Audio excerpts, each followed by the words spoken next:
పరమశివుని యొక్క లీలామూర్తులలో 13వ మూర్తి హరిహరమూర్తి. అంటే ఆయన యొక్క శరీరంలో సగభాగాన్ని శ్రీ మహావిష్ణువు స్వీకరించారు.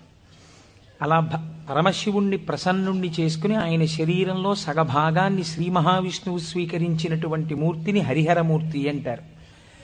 నువ్వు ఎటువంటి భక్తితో ఎటువంటి ఉపాసన చేసి శంకరుని యొక్క శరీరంలో అర్ధభాగాన్ని పొందావో ఆ ఉపాయాన్ని నాకు చెప్పవలసినది అని పార్వతీదేవి నారాయణుణ్ణి ప్రార్థన చేస్తే శ్రీమన్నారాయణుడు పార్వతీదేవికి ఉపదేశం చేసినటువంటి స్తోత్రమే శివాష్టోత్తర శతనామ స్తోత్రం. ఈ శివాష్టోత్తర శతనామ స్తోత్రాన్ని ఆధారం చేసుకుని పార్వతీదేవి శంకరుడి యొక్క శరీరంలో అర్ధభాగాన్ని పొందింది. అది 14వ స్వరూపం. దాన్ని అర్ధనారీశ్వర స్వరూపము అని పిలుస్తారు. మనకి కూడా కావలసింది మనుష్య జన్మ యొక్క పరమ ప్రయోజనం భగవంతుడితో ఐక్యమే కనుక శివాష్టోత్తర శతనామ స్తోత్రాన్ని ప్రదోష వేళలో చదవడం మనకి ఇహమునందు సమస్తమైన కోర్కెలని తీరుస్తుంది, పారలౌకిక సుఖమును భగవంతుని యొక్క అనుగ్రహాన్ని మన యందు ప్రసరింపచేస్తుంది. నిన్నటి రోజున శివనామం గురించి మీతో కొంత నేను ప్రస్తావన చేసి ఉన్నాను. శివో మహేశ్వర అని పిలుస్తారు. ఈ మహేశ్వర అనబడేటటువంటి నామం చిత్రమైనటువంటి నామం. మనకి మంత్రపుష్పం చెప్పినప్పుడు ఒక మాట చెప్తుంటాం, ఈశాన సర్వ విద్యానాం ఈశ్వర సర్వభూతానాం బ్రహ్మాధిపతిర్బ్రహ్మణోధిపతిర్బ్రహ్మ శివో మే అస్తు సదాశివోం అని.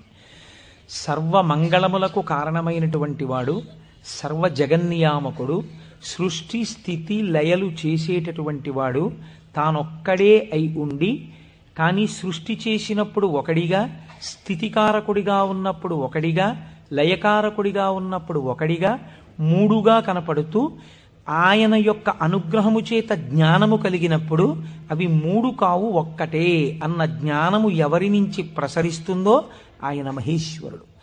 ఆయనే మూడుగా కనపడేటటువంటి ఒక్కటి.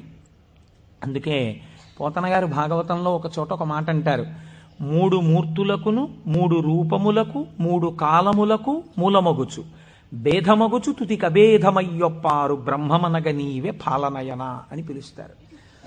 మూడు రూపములకు మనకి సృష్టి స్థితి లయ అని మూడు మాటలు వాడుతుంటాం. సృష్టి అంటే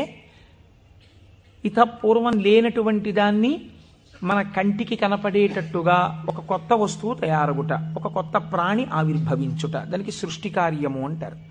స్థితి అంటే వచ్చినటువంటి పదార్థము కొంతకాలం అలా క్షేమంగా ఉండుట. లయము అంటే ఎక్కడి నుంచి వచ్చిందో అక్కడికి వెళ్ళిపోవుట. అయితే చాలామందికి ఒక తప్పు అభిప్రాయం ఉంటుంది.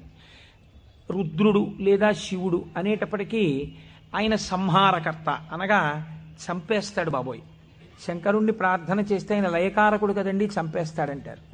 కాదు, అన్ని వేళలా లయము అన్న శబ్దానికి అర్థం కేవలం చంపేయడం కాదు.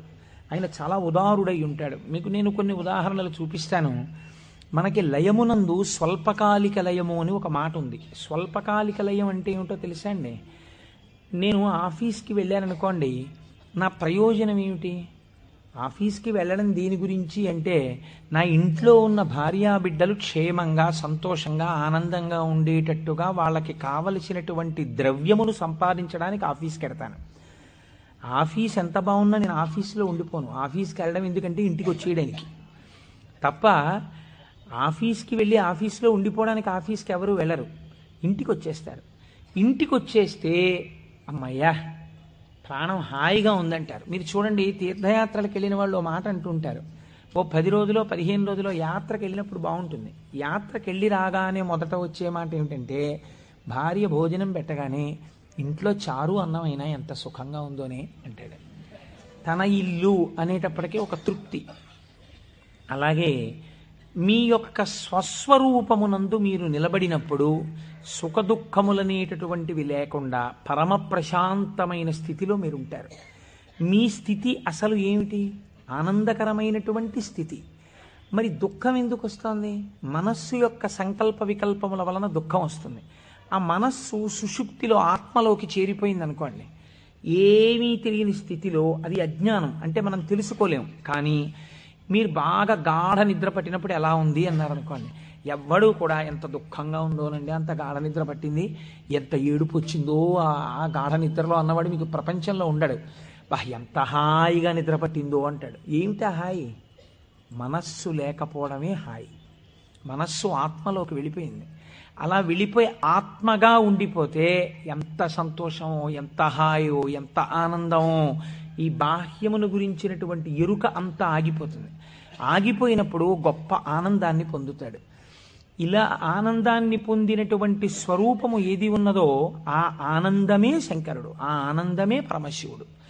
ఆయన ఈ నిద్ర పోయినప్పుడు దీనిని స్వల్పకాలిక లయము అని పిలుస్తారు. నిద్ర పట్టలేదనుకోండి, అంతకన్నా భయంకరమైన స్థితి ప్రపంచంలో ఇంకోటి ఉండదు, అంతకన్నా దుఃఖం కూడా ఇంకోటి ఉండదు. ఒక్కరోజు రాత్రి 1 గంట వరకు నిద్ర పట్టలేదనుకోండి, పిచ్చెక్కినట్టు ఉంటుంది. ఏం చెయ్యాలో అర్థం కాక. ఏదో అలవాటు ఉన్నవాడైతే పుస్తకం తీసుకాసేపు చదువుకుంటే వేరు మాట అనుకోండి. నిద్ర ఎవరు ఇస్తున్నారు? నిద్రని భగవంతుడు మీరు అర్థించకుండా, మీరు ఏ ప్రయత్నమూ చెయ్యకుండా తిరిగి తిరిగి తిరిగి తిరిగి విషయ సుఖాలలో మీరు మగ్నమై ఇంద్రియములన్నీ అలిసిపోయి మనస్సు అలిసిపోతే ఈ శరీరాన్ని తీసుకెళ్ళి ఓ మంచం మీదో, పరుపు మీదో, నేల మీదో, చాప మీదో, బొంత మీదో పడుకోబెట్టేస్తే ఆయన చక్కగా ఇంద్రియాల్లో ఉన్న శక్తిని అంతటినీ తీసి మనస్సులో పెట్టేస్తాడు. కళ్ళల్లో ఉన్న శక్తి వెనక్కి తీసి మనస్సులో పెడతాడు. కళ్ళు తెరిచి ఉంటాయి కానీ చూడడు. ఒక్కొక్కడు కళ్ళు తెరిచి నిద్రపోతాడు, లేకపోతే సగం తెరిచి నిద్రపోతాడు, కానీ ఏం చూడలేడు. ఎందుకంటే శక్తి వెనక్కి వెళ్ళిపోయింది. చెవు దగ్గరికి వెళ్ళి మాట్లాడినా వినపడదు. ఎందుచేత? ఆ చెవికి వినపడే శక్తి మనస్సులోకి వెళ్ళిపోయింది. ఇంద్రియాలలో ఉన్న శక్తి మనస్సులోకి, మనస్సు ఆత్మలోకి వెళ్ళిపోతుంది. ఈ గాఢమైనటువంటి సుషుప్తి అనబడేటటువంటి నిద్రలో ఈశ్వరుడు మనకు ఒక గొప్ప ప్రయోజనాన్ని చేకూరుస్తాడు. దీన్నే స్వల్పకాలిక లయము అంటారు. మనం ఛార్జింగ్ లైట్ని కరెంటుతో ఛార్జ్ చేసినట్టు ఈ మనస్సు ఇంద్రియముల యొక్క శక్తి తీసుకుని ఆత్మలోకి వెళ్ళి కూర్చుంటుంది. కూర్చున్నప్పుడు ఈ ఆత్మ మళ్ళీ మనస్సుకి ఇంద్రియములకు కావలసినటువంటి బలాన్ని ఇస్తుంది. తెల్లవారి నిద్ర లేవగానే మనస్సు మేల్కొంటుంది. మేల్కొనడం అంటే ఆత్మ నుంచి విడివడుతుంది. అసలు యథార్థమునకు సృష్టి, స్థితి, లయ అన్నవి ఎక్కడ దర్శనం చేయాలో తెలుసా అండి? మీరు ఇక్కడే దర్శనం చెయ్యాలి. అది మహేశ్వర స్వరూప దర్శనం అవుతుంది. మీకు ఎలా దర్శనం చెయ్యాలి? మీకు నిద్ర లేవగానే మొట్టమొదటి ఆలోచన అయితే వచ్చిందో దానికి మీరు సాక్షిగా ఉన్నారనుకోండి. తెలివి రాగానే నాకు మొదట ఏం ఆలోచన వచ్చింది అంటే ఆలోచన మనస్సు యొక్క స్వరూపం. అది ఏం ఆలోచించిందని మీరు ఆలోచనని పసిగట్టి వేరుగా ఉండడం మీరు ఆత్మగా ఉండడం. ఆత్మగా ఉండి మీరు మొదటి ఆలోచనని చూశారనుకోండి, దాని ఆలోచనల్ని చూడడం మీకు అలవాటు అవుతుంది. ఇది సృష్టి, చతుర్ముఖ బ్రహ్మ దర్శనం. కాబట్టి బ్రహ్మగారికి పూజ లేదు. ఎందుకనంటే ఆ సంకల్ప దర్శనము చేత మాత్రమే మీరు బ్రహ్మదర్శనం చేసేస్తారు. సృష్టి ప్రారంభమైంది అంటే మీ మనస్సు బయటికి వచ్చింది. ఇప్పుడు మీకేం కావాలి? స్థితి కావాలి. స్థితి అంటే నిర్వహణ శక్తి కావాలి. కొన్ని సంకల్పములను మనస్సు చేస్తుంది, వీటిని విడగొట్టగలిగిన ప్రజ్ఞ కావాలి. అది వ్యగ్రతతో ఇవాళ ఈ పని చెయ్యి అంటుంది, నేను చేయను. నీకేం, నీ సొమ్మేం పోయింది నువ్వు చెప్తావు, కానీ మూట కట్టుకొని అనుభవించవలసిన వాడిని నేను చేయను అని మనస్సుకు ఎదురు తిరిగి చెప్పి, ఈ మాట చెప్పావు చాలా బాగుంది, ఇది చేస్తాను అని మనసు చెప్పినవి కొన్ని అంగీకరించగలగాలి. ఇలా చెయ్యడానికి మీకు సమర్థత కావాలి. ఇది నిర్వహణ సమర్థత. అడ్మినిస్ట్రేటివ్ ఎబిలిటీస్ అంటారు చూసారా? ఒక కుర్చీలో కూర్చుంటే ఆయన ఆఫీసర్ గారు, ఆ కుర్చీకి ఒక శక్తి ఉంటుంది. ఆ శక్తిని పొంది ఉన్నవాడు స్థితికారకుడు. స్త్రీగా చెప్తే నారాయణి అమ్మవారు, పురుషుడిగా చెప్తే శ్రీ మహావిష్ణువు. ఆయన స్థితికారుడు. కాబట్టి మీరు ప్రాతకాలమునందు తప్పకుండా విష్ణునామం చెప్పాలి. మీరు పూజామందిరంలోకి వెళ్ళి కూర్చోగానే విష్ణునామంతో ప్రార్థన ప్రారంభం కావాలి. అందుకే ఓం కేశవాయ స్వాహ, ఓం నారాయణాయ స్వాహ, ఓం మాధవాయ స్వాహ, గోవింద విష్ణు మధుసూదన త్రివిక్రమ వామన శ్రీధర హృషికేశ పద్మనాభ దామోదర సంకర్షణ అని ఒకవేళ మనకి సరిగ్గా చెప్పడం చేత కాదేమో అని ఋషులు నిర్ణయించేశారు. అసలు పూజ ప్రారంభమే ఆచమనంతో, ఆచమనం విష్ణునామాలతో. ఆ విష్ణువు యొక్క శక్తి మీ యందు ప్రసరిస్తే మీకు సాయంకాలం వరకు ఆ ప్రజ్ఞ అలా వెడుతుంది. ఎందుకంటే జాగృతిలో ఉన్నప్పుడే మీరు ఇంద్రియాల్ని మనస్సుని ఈశ్వర స్వాధీనం చెయ్యాలి.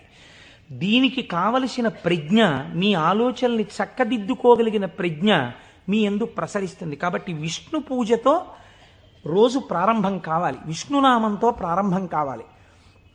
తరువాత మీరు అభిషేకం చేసుకోవచ్చు, శివార్చన చేయవచ్చు. నేను అలా చెయ్యవద్దని నేను చెప్పట్లేదు. విష్ణునామంతో ప్రారంభించాలి. మనకి భగవంతుడు ఒక్కడే, కానీ మనకి ప్రయోజనం చేకూర్చడానికి అన్ని రూపాల్ని పొందాడు. రాత్రి నిద్రపోయే ముందు శాస్త్రం అంది 11 మార్లు. ఇంకా నువ్వు నామం చెప్పేసిన తర్వాత ఇక మాట్లాడకూడదు. 11 మాటలు శివ శివ శివ శివ శివ శివ శివ అని 11 మాటలు అనుకుని విశ్రాంతి స్థానమునకు శరీరమును చేర్చేయాలి. ఇక పడుకున్న తర్వాత ఇక మాట్లాడడం. ఇప్పుడు ఈ శివానుగ్రహం స్వల్పకాలిక లయం. సృష్టిని దర్శనం చేశాడు, స్థితికారకుణ్ణి ప్రార్థన చేశాడు. ఈ రోజు చేసినటువంటి పనులన్నీ మంచి పనులైతే నిద్రలో నీకు సాత్వికమైనటువంటి ఆలోచనలు వస్తాయి. సాత్వికమైన ఆలోచనలతో, చిత్తశాంతితో, భయానకమైన కలలు రాకుండా హాయిగా నిద్రపుచ్చగలిగినటువంటి స్వరూపము స్వల్పకాలిక లయమైనటువంటి పరమశివ స్వరూపము. శివనామం చెప్పి నిద్రపోతే నిద్రా సమాధి స్థితి, అది సమాధి స్థితి అవుతుంది. మళ్ళీ లేచాడు, మళ్ళీ సృష్టికర్త దర్శనం చేస్తాడు. తొలితలంపు ఏది వస్తోందో దాన్ని మీరు ఈశ్వరుడి వైపుకి తిప్పడం అలవాటు చేయాలి మనస్సుకి ప్రయత్నపూర్వకంగా. ఫస్ట్ డిక్టం లోపల నుంచి ఏం రావాలో తెలుసా అండి, అది మీరు అలవాటు చేయాలి. అప్పుడు మీరు ఒక రోజుని, కాలమునందు ఒక రోజు అనబడేటటువంటి విభాగమును మహేశ్వరుడిగా మారుస్తున్నారు మీరు. ఇది మహేశ్వరార్చనము. ఒక రోజు మహేశ్వరుడయింది, మీరు ఆ మహేశ్వరార్చన చేత మీరు మహేశ్వరుడైనారు. ఎలా అంటే మొట్టమొదటి ఆలోచన బయటికి వస్తూనే మనస్సుకి ఒకటి అలవాటు ఉండాలి. ఏమిటో తెలుసా అండి అలవాటు? ఇది చిత్రంగా ఉంటుంది. చిలకకి సహజ స్వభావం ఏమిటి? మీరు ఒక పంజరంలోంచి బయటికి తీస్తే ఎగిరిపోవడం. కానీ కొంతమంది చిలక ప్రశ్న అని జ్యోతిష్యం చెప్పేవాళ్ళు ఉంటారు. వాళ్ళు పంజరంలోంచి తలుపు పైకెత్తి చిలకని బయటికి పిలుస్తారు. చిలక బయటికి వచ్చి ఎగిరిపోదు. ఎగిరిపోకుండా వచ్చి అక్కడ పెట్టిన పుస్తకాలని ముక్కు పెట్టి లాగి ఒక పుస్తకాన్ని నుంచి లోపలికి వెళ్ళిపోయి కూర్చుంటుంది. ఆయన తలుపు వేయలేదనుకోండి, అది ఎగరదు, అందులోనే కూర్చుంటుంది.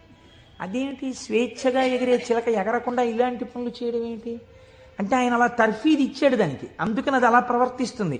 మీరు కూడా మీ మనస్సుకి తర్ఫీదు ఇవ్వడం మీకు రావాలి. నిద్ర లేవగానే అది మొదటి సంకల్పం ఏం చెప్పాలో తెలుసా అండి? ఇప్పుడు నీ ఇంట నీ ఆరాధ్య దైవము, నీ కులదైవం ఎవరున్నారో వారు నువ్వు పడుకున్న వైపు నీ తల ఇటువైపు ఉన్నది. సాధారణంగా నిద్రపోయేటప్పుడు ఎడమ వైపుకి నిద్రపోమ్మని శాస్త్రం. నువ్వు కొంచెం ఓరగిలా పడుకుని కొద్దిగా తల కుడిపక్కకి తిప్పి నీ కన్నులు విప్పితే నీ దృష్టి ప్రసారము తిన్నగా నీ కులదేవతా స్వరూపము మీద పడుచున్నది. అది లక్ష్మీనారాయణులు కానివ్వండి, పార్వతీ పరమేశ్వరులు కానివ్వండి. నేను దాని యందు అభ్యంతర ప్రకటన చెయ్యను, ఉన్నది ఒకటే పరబ్రహ్మం. కనుక ఇది మొదటి ఆలోచన కావాలి. ఇది మనస్సుకి మీరు అలవాటు చేయాలి. అంతేకాని టైం అయిపోతోందని గడియారం వంక చూస్తూ కంగారుగా లేవడం అలవాటు కాకూడదు. మీ తల ఇలా తిప్పి మీ కళ్ళు విప్పితే మీ మొట్టమొదటి దృష్టి ఇలా చెదురుతూ బాగా నిద్రపోయినటువంటి కనులలోంచి జరిగిన మొదటి కిరణ ప్రసారము పరమేశ్వర మూర్తి మీద పడడము చేత పరావర్తనము చెంది ఆ పార్వతీ పరమేశ్వర లేక లక్ష్మీనారాయణ దర్శనము ఇక్కడ జరిగి ఈ కంటితో చూసి లేచిన తర్వాత కాలు పెట్టే ముందు మనస్సు మళ్ళీ సముద్రవసనే దేవి పర్వత స్తనమండలే అని ఒక శ్లోకం చెప్పి కిందకి దిగగానే, గురువుగారు మీరు నాకు ఉపదేశం చేశారు, మీరు చెప్పిన బుద్ధితో ఈనాటి నా రోజు గడుచుగాక అని నేల మీద పడి గురువుగారి పాదాల్ని ఒక్కసారి మనస్సులో ధ్యానం చేసి వారి పాదాలకి శిరస్సు తాటించి పైకి లేవడం. ఇది మీకు అలవాటైందనుకోండి, మీకు తెలియకుండా మీరు మొదటి ఆలోచన రావడానికి సాక్షి.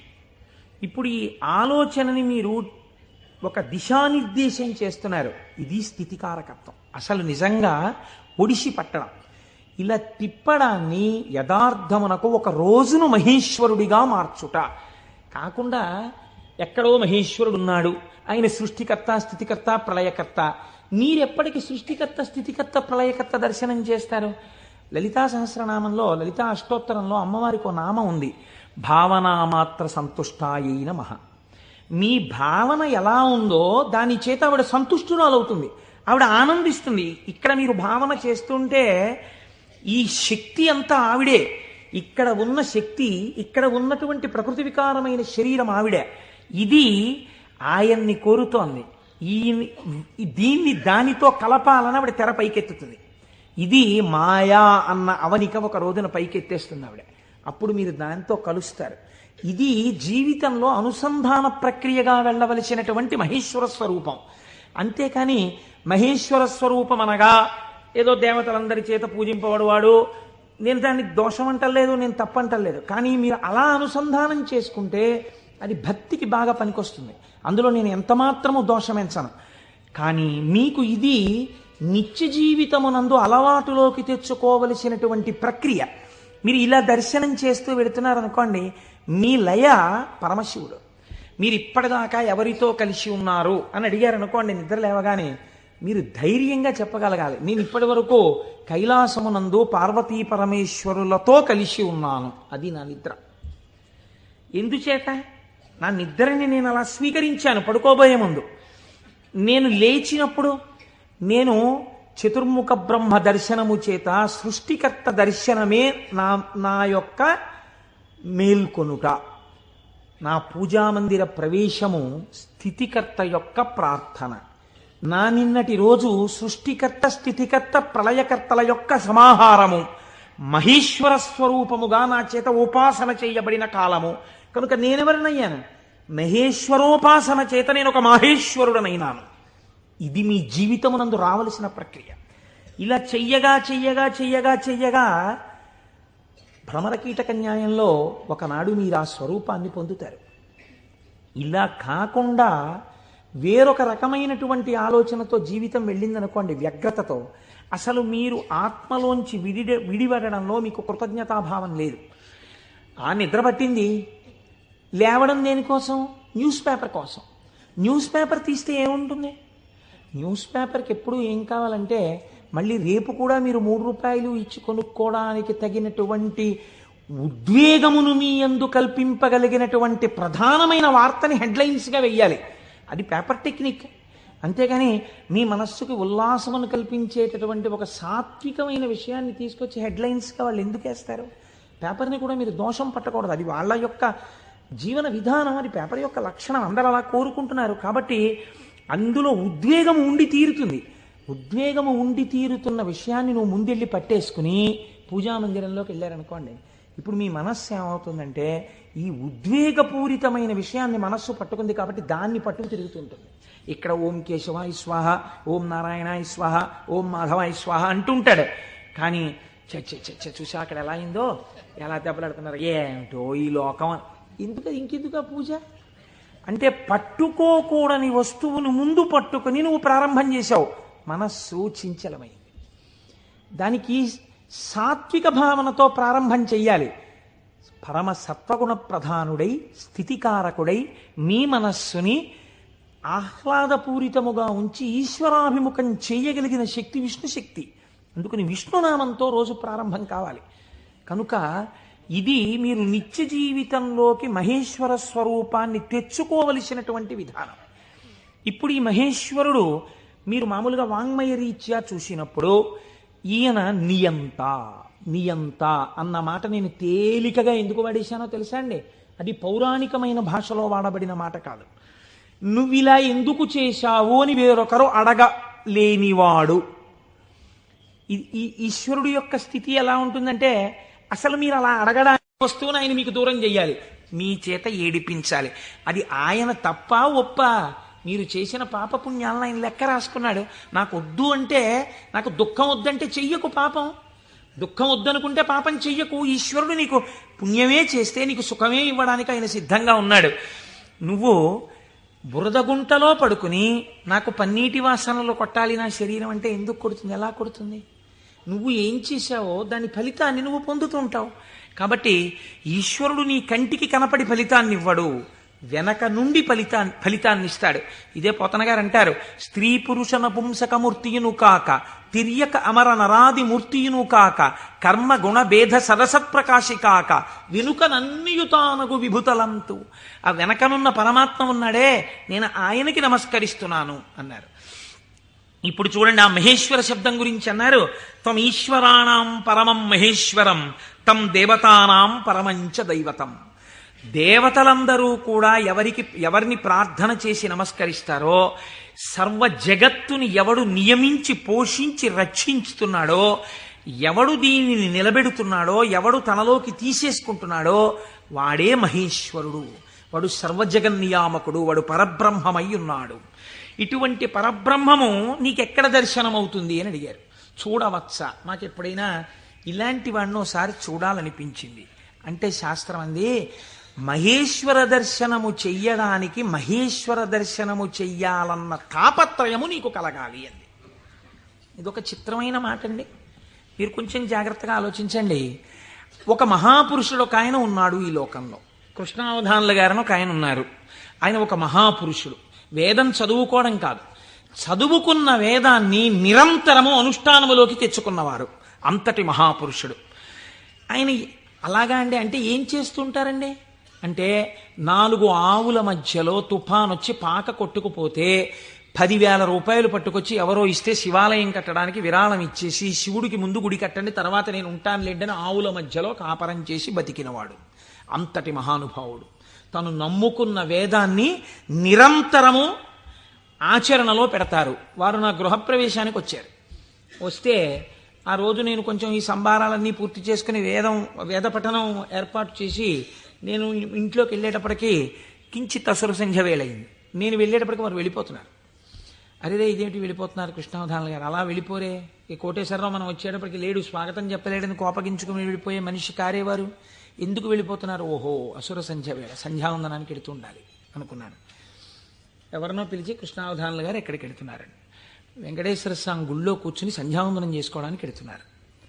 ఆయన సంధ్యావందనం చేయలేదనుకోండి, మీరు నేను అడుగుతామా, అయ్యా మీరు సంధ్యావందనం ఎందుకు చేయలేదండి అని? ఎక్కడ నుంచో కష్టపడి కాకినాడ వచ్చి ఆ వేళకి మాత్రం సభలోంచి లేచి వెళ్ళిపోయి వెంకటేశ్వర స్వామి గుళ్ళో కూర్చొని సంధ్యావందనం చేసుకుని మళ్ళీ తిరిగి వచ్చి సభలో కూర్చున్నారు ఆయన. ఇది తాను చదివినటువంటి వేదాన్ని, తాను తెలుసుకున్న విషయాన్ని ఆచరణలో పెట్టడం. దీనిని శ్రద్ధ అంటుంది శాస్త్రం. నీకు చెప్పడం కాదు, నీకు అనుష్ఠాన పర్యంతమునందున్నదా, దీనికి ఎవడో చూస్తాడని కాదు, ఈశ్వరుడు సర్వసాక్షి చూస్తున్నాడన్న బెరుకు నీకుంటే ఒకడు చూసి మెచ్చుకోవాలని నువ్వు చెయ్యవు. చెయ్యడం నీ విధి అని నువ్వు చేస్తావు. ఇప్పుడు నువ్వు అటువంటి మహాపురుషుడు ఒకడు ఉన్నాడు, నువ్వు తెలుసుకున్నావు. ఇప్పుడు మీ మనస్సు ఏమవుతుంది? ఎప్పుడైనా కృష్ణావధానుల గారిని చూద్దామనిపిస్తుంది కదండి. ఇప్పుడు రేపు సుబ్రహ్మణ్యేశ్వర స్వామి వారికి మనం ఇక్కడ ఉత్సవం చేయబోతున్నాం. ఆ సుబ్రహ్మణ్యేశ్వర స్వామి వారికి ఉత్సవం చేసిన రోజున కారు దిగి నడవలేక శిష్యులు పట్టుకుంటే కృష్ణావధానులు గారు వచ్చి ఇక్కడ కుర్చీలో కూర్చున్నారు అనుకోండి, మీ ప్రయత్నం లేకుండా వారు కోటీశ్వరుడని కాదు, వారు పెద్ద ఆఫీసర్ అని కాదు, మోకాళ్ల మీదకి పంచె కట్టుకుని లాల్చీ కూడా వేసుకోకుండా ఓ ఉత్తరీయం కప్పుకుని గుండు చేయించుకుని పిలక పెట్టుకుని 3 విభూతి రేఖలు పెట్టుకుని బొట్టు పెట్టుకుని సరిగ్గా కనపడక కళ్ళు చిప్పిలించి చూస్తున్న కృష్ణావధానులు గారు అడుగు తీసి అడుగేస్తుంటే మీ అందరి చేతులు ఇలా అంటాయి. ఎందుకంటాయి? ఆయన ఒక మహాత్ముడన్న ఎరుక మీకు కలిగింది. ఈ ఎరుక లేకుండా మీరు దర్శనాన్ని వాంఛిస్తారా? మీరు ఒకసారి ఈ శివమహాపురాణాన్ని వినడం అంటే ఒక కథ కింద వినే ప్రయత్నం మీరు చేయకండి. అది మీ జీవితాన్ని అభ్యున్నతి మార్గంలోకి తీసుకెళ్ళదు. దాన్ని మీ నిత్య జీవితంలో మీకు ఎలా ఉపయోగపడుతుందో మీరు ఆలోచించండి. పరమాచార్య స్వామి ఎక్కడ మాట్లాడినా ఎప్పుడు మాట్లాడినా అలాగే మాట్లాడేవారు. ఎప్పటి కథల కిందో వారు మాట్లాడేవారు కాదు, ఇప్పుడు నీకు ఎలా పనికి వస్తుందో వారు మాట్లాడేవారు. అది ఒక సద్గురువుకు ఉండవలసిన లక్షణం. అందుకే నడిచే దేవుడు అయ్యారు మహానుభావుడు. కాబట్టి చూడండి, ఇప్పుడు మీకు కృష్ణావధానులు గారు అంటే తెలిసింది, వారిని చూడాలి అనిపిస్తుంది. ఉదాహరణకి వారు రాలేదనుకోండి సుబ్రహ్మణ్యోత్సవానికి, ఎందుచేతంటే వారి శరీరం చాలా డస్సిపోయింది, పెద్దవారు అయిపోయారు. కానీ మీరేమంటారు? కృష్ణావధానులు గారు ఎక్కడ ఉంటారంటే ఒకసారి వెళ్ళి మేము దర్శనం చేసుకొస్తామంటారు. అమ్మ ఈ టైంలో వెళ్ళండి, ఈ టైం కాకుండా వెళ్ళకండి, వారికి ఇబ్బంది, పెద్దవారు అయిపోయారు, ఈ సమయంలో వెళ్ళండి దర్శనం ఇస్తారు. మీరేం చేస్తారు? ఇంత డబ్బు పాడు చేస్తున్నాం, పోతే పోయింది, కారు ఎక్కివో 500 పెట్టుకుని వెళ్ళొద్దాం అని ఒక ఆదివారం నాడు పొద్దున అలా కృష్ణావధానుల గారి దగ్గరికి వెళ్ళి వచ్చిన వాళ్ళు ఎంతమందో నాకు తెలుసు. కారు వేసుకుని వెళ్ళి ఓ అరడజన అరటిపళ్ళు ఏవో ఇచ్చి ఒక్కసారి ఆయన్ని చూడగానే, ఇప్పుడు మీకు ఆయన గురించి ఆయన ఏం చెప్పుకోరుగా, కానీ మీరు ఆయన్ని చూస్తుంటే, ఆయన కూర్చుంటే, మీరు ఎక్కడి నుంచి వచ్చారమ్మా అని అడుగుతుంటే, ఆయన ఏదో 4 శ్లోకాలు చెప్తుంటే, ఆ గొంతు తడబడిపోతుంటే, పెద్దవారైపోయి వారు మాట్లాడుతుంటే మీ మనసు ఆర్ద్రమైపోతుంది. మీకు తెలియకుండా మీ కన్నుల వెంట నీళ్లు కారుతాయి. అబ్బా ఏం మహాపురుషుడు, ఏం మహాపురుషుడని పటికి బెల్లం తినేసిన నోరు తీపిగా ఉన్నట్టు మళ్ళీ కారెక్కి వచ్చేస్తారు ఇంటికి. ఎందుకు వెళ్ళారు ఆ ఊరు 500 కారు చేయించుకుని? మీకు తెలిసింది కాబట్టి కృష్ణావధానుల గారంటే, కాబట్టి కదా మీరు దర్శనం చేశారు. మహేశ్వరుడు అంటే సృష్టికర్త, స్థితికర్త, ప్రళయకర్త అని నేను ఒక మాట చెప్పాను అనుకోండి, అది మీకు ఏం ఉపయోగపడుతుందని నేను ప్రశ్న వేస్తున్నాను. మీరు ఆలోచించండి. నేను ఈ మాట అన్నాను, అనుసంధానం మీరు కాలగతంలో ఒక రోజులోకి తెచ్చుకోండి, మీకు మహేశ్వర దర్శనం కలుగుతోంది అన్నాను. అది మీకు ఉపయుక్తం.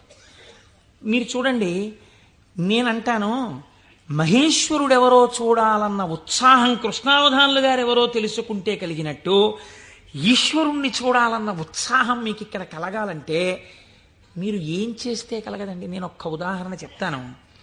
నేను పూజ చేసుకోవడానికి కూర్చున్నాను అనుకోండి, ఓ బంతి పువ్వు చేత్తో పట్టుకున్నాను అనుకోండి. బంతి పువ్వు అన్న మాట ఎందుకు వాడానంటే చాలా తేలిగ్గా దొరికే పువ్వు, ₹1 ఇస్తే ఇన్ని పూలు ఇస్తారు. ఓ బంతి పువ్వు ఇలా పట్టుకున్నాను అనుకోండి, మీరు ఎప్పుడైనా చూడండి పువ్వు పైన వాసన వస్తుంది, బంతి పువ్వు యొక్క కాడ తుంపండిలాగా మంచి సువాసన వస్తుంది, కాడ తుంపితే సువాసన వస్తుంది. ఈశ్వర ఏమీ అమరిక, ఒక గొట్టం మీద ఇదే రంగు రేకులు ఇలా ఇలా ఇలా ఇలా ఇలా ఇంత మొగ్గని అందులో ఇన్ని దాచి అలా విచ్చుకునేటట్టు చేసి ఇంత అమరికగా ఇలా ఉండి వాటి మీద మళ్ళీ ఓ వరస, వాటి మీద ఓ వరస, వాటి మీద ఓ వరస, మధ్యలో ఓ 5, ఇంత అందంగా తయారు చేసిన శిల్పి ఎవడు? ఎక్కడున్నాడు ఈ శిల్పి?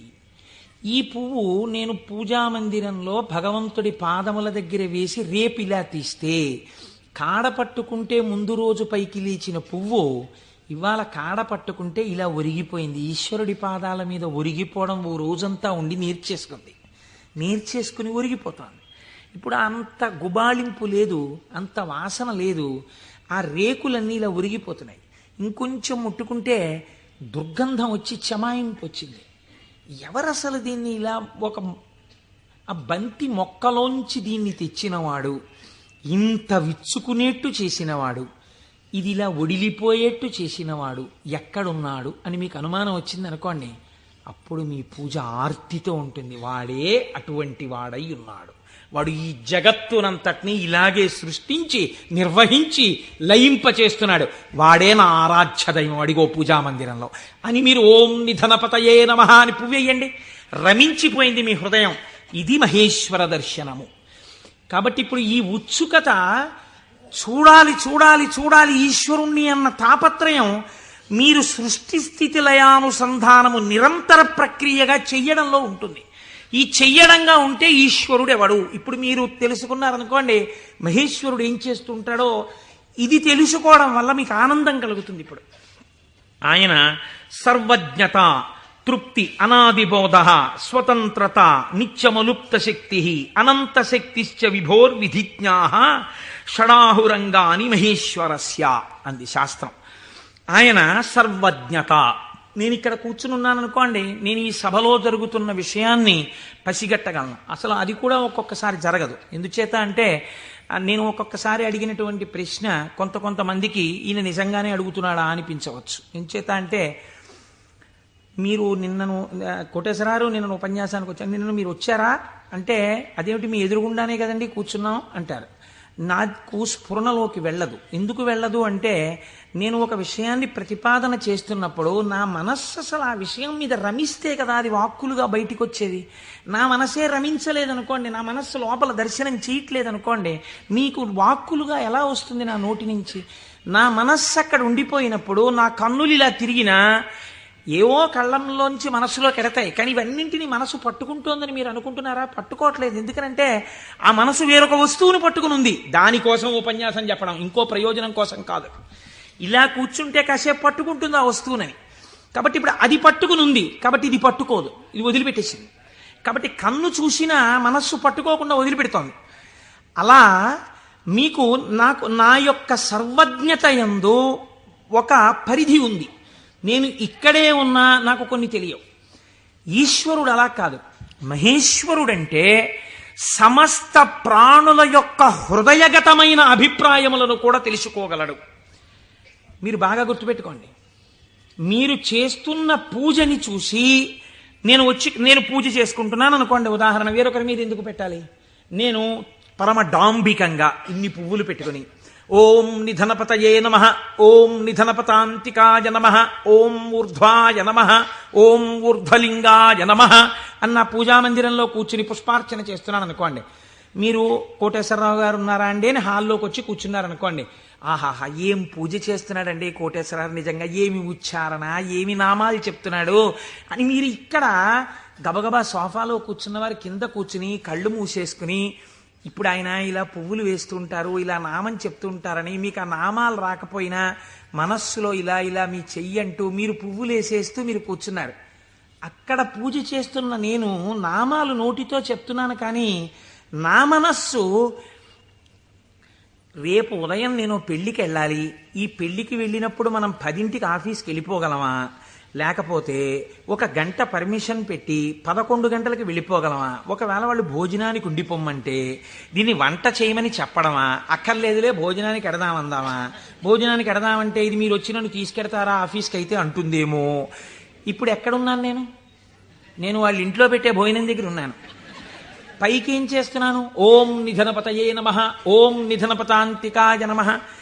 నా పూజ వింటున్నవాడు, హాల్లో కూర్చున్నవాడు ఏం చేస్తున్నాడు? ఆయన కోటేశ్వరారు ఎంత బాగా పూజ చేసుకుంటున్నారో అని తను వచ్చిన పని మర్చిపోయి తను రమించిపోయి ఇక్కడ ఈశ్వరుణ్ణి చూస్తూ ఆయన పాదాల మీద బొడ్డు మల్లెలు వేసేస్తున్నాడు. ఇప్పుడు పూజ చేసిన ఫలితం ఈశ్వరుడు ఎవరికి వేస్తాడో తెలుసా అండి? హాల్లో కూర్చుని ఆయనకి వేస్తాడు. కోటేశ్వరరావుకి ఏం వేస్తాడో తెలుసా అండి? ఆయన పూజ చేసుకునేటట్టుగా గట్టిగా నామాలు చెప్పిన ఫలితం వేస్తాడు. చూసారా? ఇది సర్వజ్ఞత. ఇది మీకు దొరకదు. మీరేమంటారు? నేను బయటకు వస్తే కోటేశ్వరరావు పూజ చేసుకున్నారంటారు. హృదయగతమైన అభిప్రాయమును పట్టగలిగిన వాడు. అందుకే శివానందలహరిలో శంకరాచార్యుల వారు మాట అన్నారు, వటుర్వా గేహీవా ఇతిరపి జటీవా తదితరో నరోవా యక్కశ్చిద్భవతు భవకింతేన భవతి యదీయం హృత్పద్మం యది భవతధీనం పశుపతేహే తదీయస్త్వం శంభో భవసి భవభారంచ వహసి. నువ్వు వటువా మాకు చెప్పకు. నేను ఉపనయనం చేసుకున్న వటువునండి, ఏం కావాలి మాకైతే? నువ్వు సంధ్యావందనం చేస్తావా, గాయత్రి చేస్తావా చెప్పు. గేహీవా, నేను గృహస్థాశ్రమంలో ఉన్నాను, అయితే ఎవరికి గొప్ప? గేహీవా యతిరపి జటీవా తదితరో, అబ్బో మిగిలిన ఆశ్రమాలు ఏవైతే కానివ్వండి, మాకేమిటి గొప్ప? ఇవి కాదు. నీ మనస్సుని ఈశ్వరుడి పాదముల మీద పెట్టడం నీకొచ్చా? నీకొస్తే చెప్పు. ఈశ్వరుడు నీ వెంట పరిగెడుతున్నాడు. నీ మనస్సు అక్కడ పెట్టడానికి నువ్వు చేస్తున్నటువంటి పరిశ్రమకు పూజ అని పేరు. నీకు అది అలవాటు అవ్వడానికి పూజ చేస్తున్నావు. నువ్వు అది అలవాటు అయిపోతే ఎక్కడున్నా పూజ చేయగలవు. అంటే దాని అర్థం పూజ మానేయమని కాదు. కాబట్టి హృదయగతాభిప్రాయమును పట్టగలిగినటువంటి వాడు. ఇది సర్వజ్ఞత, స్వతంత్రత.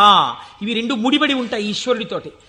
అన్నీ చూస్తుంటాడు. ఏకకాలమునందు సమస్త చరాచర జగత్తులో ఉన్నటువంటి ప్రాణుల యొక్క హృదయాంతర్గత భావములను తాను చూస్తాడు. చూసి ఆ భావముల యొక్క పరిపుష్టి చేత మోక్షాన్ని కూడా అనుగ్రహించేస్తాడు. మీకు పైకి దొరకదు. మీకు ఒక్క నాటికి పైకి చూస్తే దొరకదు. నేను మీకు దీనికి ఒక ఉదాహరణ చెప్తాను. మనం ఇవి వినటం చేతనే పరమశివుడు ప్రసన్నుడవుతాడు. పెరియ పురాణం అని మనకి నాయనార్ల చరిత్ర చెప్తుంది. అందులో శాక్య నాయనార్ అని ఒక నాయనార్.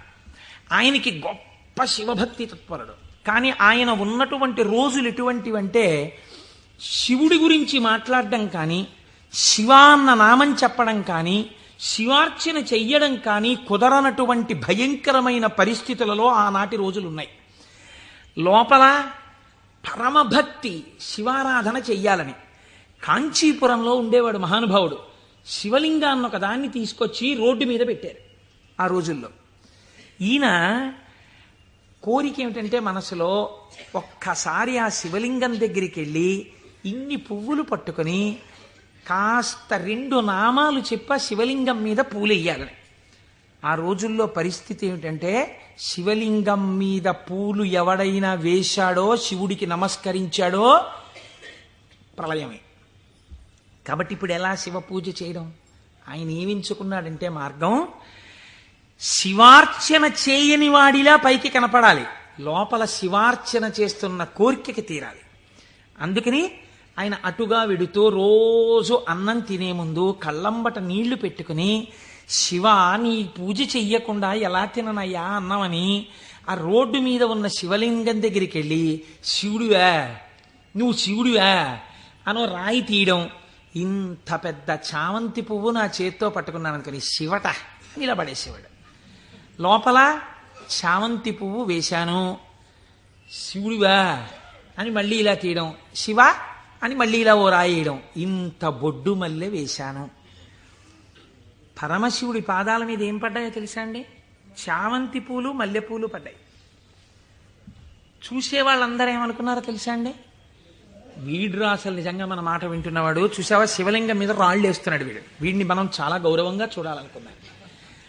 లోకానికి అర్థం అవుతుందా, శివుడికి అర్థం అవుతుందా? శివుడికి అర్థం అవుతుంది. ఇది శాక్యనాయనార్ జీవితం, ఇంతే ఆయన పూజ. ఇది ఆర్తిలోంచి వచ్చిన పూజ.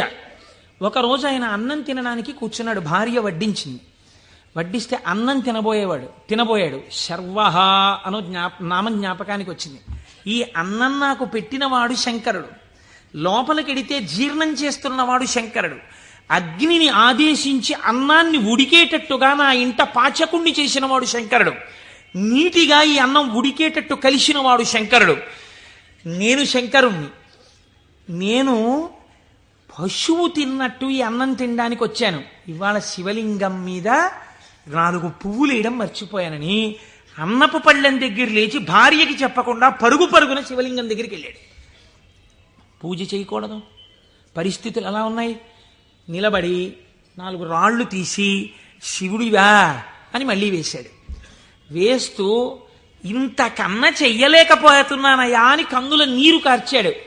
వెంటనే ఈశ్వరుడు ఆయనకి నటరాజమూర్తిగా సాక్షాత్కరించి తనలోకి కలిపేసుకున్నాడు. ఇప్పుడు మీరు చెప్పండి, శాక్యనాయనార్ జీవితంతో మీకేమర్థం అవుతోంది? మహేశ్వరుడన్న శబ్దం చేత మీ సంకల్పములను, మీ హృదయ శుద్ధిని, మీ చిత్తశుద్ధిని చూడగలిగినవాడు. ఇది ఆయన స్వతంత్రత. ఇప్పుడు మీరు బాహ్యంలో ఆయన లోపల చేసింది మీకు తెలియదు. అంటే శంకరుడి మీద రాళ్లు వేసినటువంటి వాడికి మోక్షం ఇచ్చినవాడు శంకరుడు అని మీరు సిద్ధాంతం చేశారనుకోండి, మీరు నేను అలా వేస్తే ప్రమాదాలు వస్తాయి. కాబట్టి లోపల ఏ భావనతో ఒక్క రాయి వేసినా దాన్ని భావనకి అనుగుణంగా తీసుకుని ఉద్ధరించి, చాలు పొంగిపోయాను రా నీ భక్తికని అన్నం విడిచిపెట్టి 4 రాళ్లతో పూజ చేసిన వాడికి మోక్షం ఇచ్చినవాడు. ఇలా చేస్తే మోక్షం ఇవ్వాలని ఏమైనా రూలుందా? అలా నియమాలు ఏమి ఉండవు. ఈశ్వరుడి స్వతంత్రత, ఆయన ఇయ్యగలడు. ఇది మహేశ్వర శబ్దము చేత ప్రతిపాదింపబడుతుంది. ఇది ఆయన శక్తికి లోపం ఉండదు. ఆయన ఇది చేశాడు కాబట్టి ఇంక ఇది చెయ్యలేడని మీరు చెప్పలేరు. ఆయన శక్తి క్షీణించిపోయిందండి, ఆయన అలిసిపోయాడండి, అలా ఏం ఉండదు. నిరంతర ఉత్సాహముతో ఉంటాడు. ఎప్పుడూ ఆయన శక్తి క్షీణించడం అన్నది ఉండదు. అటువంటి వాడెవడో సర్వజ్ఞత, తృప్తి అన్న మాట ఎప్పుడు వస్తుందండి? మీరు చూడండి, ఒక ఆయనకి పెద్ద బంగళా ఉంది, కానీ ఆయన ఎప్పుడు ఎక్కడ కూర్చుని ఉంటారంటే ఆ ఇంటి పెరట్లో ఓ చక్కటి పూల తోట ఉంది, అందులో ఆయన ఒక ఈజీ చైర్ వేసుకుని అందులో కూర్చుని ఉంటారు. ఎక్కువ మా దొరగారు ఎక్కువగా వేప చెట్టు కింద కూర్చుని ఉండేవారు. వేప చెట్టు కింద కూర్చుని దొరగారు ఉన్నారు కాబట్టి దొరగారు ఇంట్లో ఉండడానికి అవకాశం. ఐశ్వర్యవంతులు శిష్యులున్నారు. ఏమిటి ప్రారంధం? ఇన్ని కన్నాలతో ఉన్నటువంటి తువ్వాలతో ఎలా తుడుచుకుంటున్నారు? మీకు ఒక మంచి తువ్వాలే కొనివ్వలేమా అన్నారంటే ఆయన అన్నారు, ఎవరు చెప్పారు మీకు నా తువ్వాలు కన్నాలతో ఉందని? సహస్రాక్షుడే నా తువ్వాలు, ఇంద్రుణ్ణి తువ్వాలుగా తుడుచుకుంటున్నాను, అందుకే చూడండి దానికి 1000 కళ్ళుంటాయన్నారు. ఇది తృప్తి. తనకిది లేదన్న భావన ఉండదు. అంతా నాదే, నాది కాంతి ఏమిటన్న భావనతో బతుకుతారు పెద్దలు. కాబట్టి అటువంటి తృప్తి మహేశ్వరుడి సొత్తు. కాబట్టి ఇటువంటి స్వతంత్రత, ఇటువంటి శక్తి కలిగిన వాడు ఏదైనా చేయగలడు. ఇక్కడ మనకి ఒక అనుమానం వస్తుంది, ఏమన్నా అంతా బాగుంది కానీ మనందరికీ ఎందుకండి అలా కనపడదు? మరి మనందరికీ కూడా అలా తెలిసిపోయి హాయిగా భావన లోపల నాటుకుపోయింది అనుకోండి, ఇంకా మనందరం మీరు చెప్పేది ఏముంది, రేపు పొద్దున్న నుంచి మీరు కింద కూర్చోండి మేము అందరం చెప్తాం ఆ పతంజలి చెప్పినట్టు 1000 నాలుకలతోటి అంటే మరి ఎందుకు నిలబడదు? ఇది మీరు చాలా జాగ్రత్తగా కనిపెట్టవలసినటువంటి రహస్యం శాస్త్రంలో. మాయినంతు మహేశ్వరం, ఆయన మాయ ఆయనని చూడకుండా మిమ్మల్ని అడ్డగిస్తుంది. ఆ మాయ ఆయన అనుగ్రహం చేతనే తొలగుతుంది. మాయ అంటే ఉన్నదా లేనిదా? ఉన్నట్టు కనపడి లేనిది. అది చిత్రం. అది ఎవరిది? ఈశ్వరుడిదే. ఈశ్వరుడిదే అయిన మాయ ఈశ్వరుణ్ణి కనపడకుండా చేస్తుంది. ఏమిటండి మేము మాటలు అయోమయంగా ఉన్నాయి? నేను మీకు ఉదాహరణ చెప్తాను. మేఘం ఎవరి వలన వచ్చింది? సూర్యుడి వలనే వచ్చింది. సూర్యుడు సముద్రములో ఉన్నటువంటి నీటిని లాగాడు. నీటిని లాగితే నీటి ఆవిరిగా వచ్చి మేఘం ఏర్పడింది. ఈ మేఘం సూర్యుడికి అడ్డొచ్చింది. ఇప్పుడు సూర్యుడు కనపడ్డా? కనపడ్డ మేఘం అడ్డొచ్చేసింది. సూర్యుడి చేత తపింపబడిన సముద్ర జలములు ఆవిరిగా పీల్చబడితే మేఘమై సూర్యుడినే అడ్డినట్టు ఈశ్వరుడు యొక్క శక్తియే మాయగా పరిణమించి ఈశ్వరుడు కనబడకుండా చేస్తుంది. ఈ మాయ తొలగడం ఎవరి వల్ల తొలగుతుందో తెలుసా అండి? ఈశ్వర వాక్కు వలన, ఈశ్వర స్వరూపులైన గురువాక్యముల వలన. నిరంతర గురువాక్య శ్రవణమే మాయ తొలగుటకు సాధనము. అందుకే గురువు లేని విద్య గుడ్డి విద్య. ఆ గురువు అనుగ్రహం ఉంటే తప్ప మాయ తొలగదు.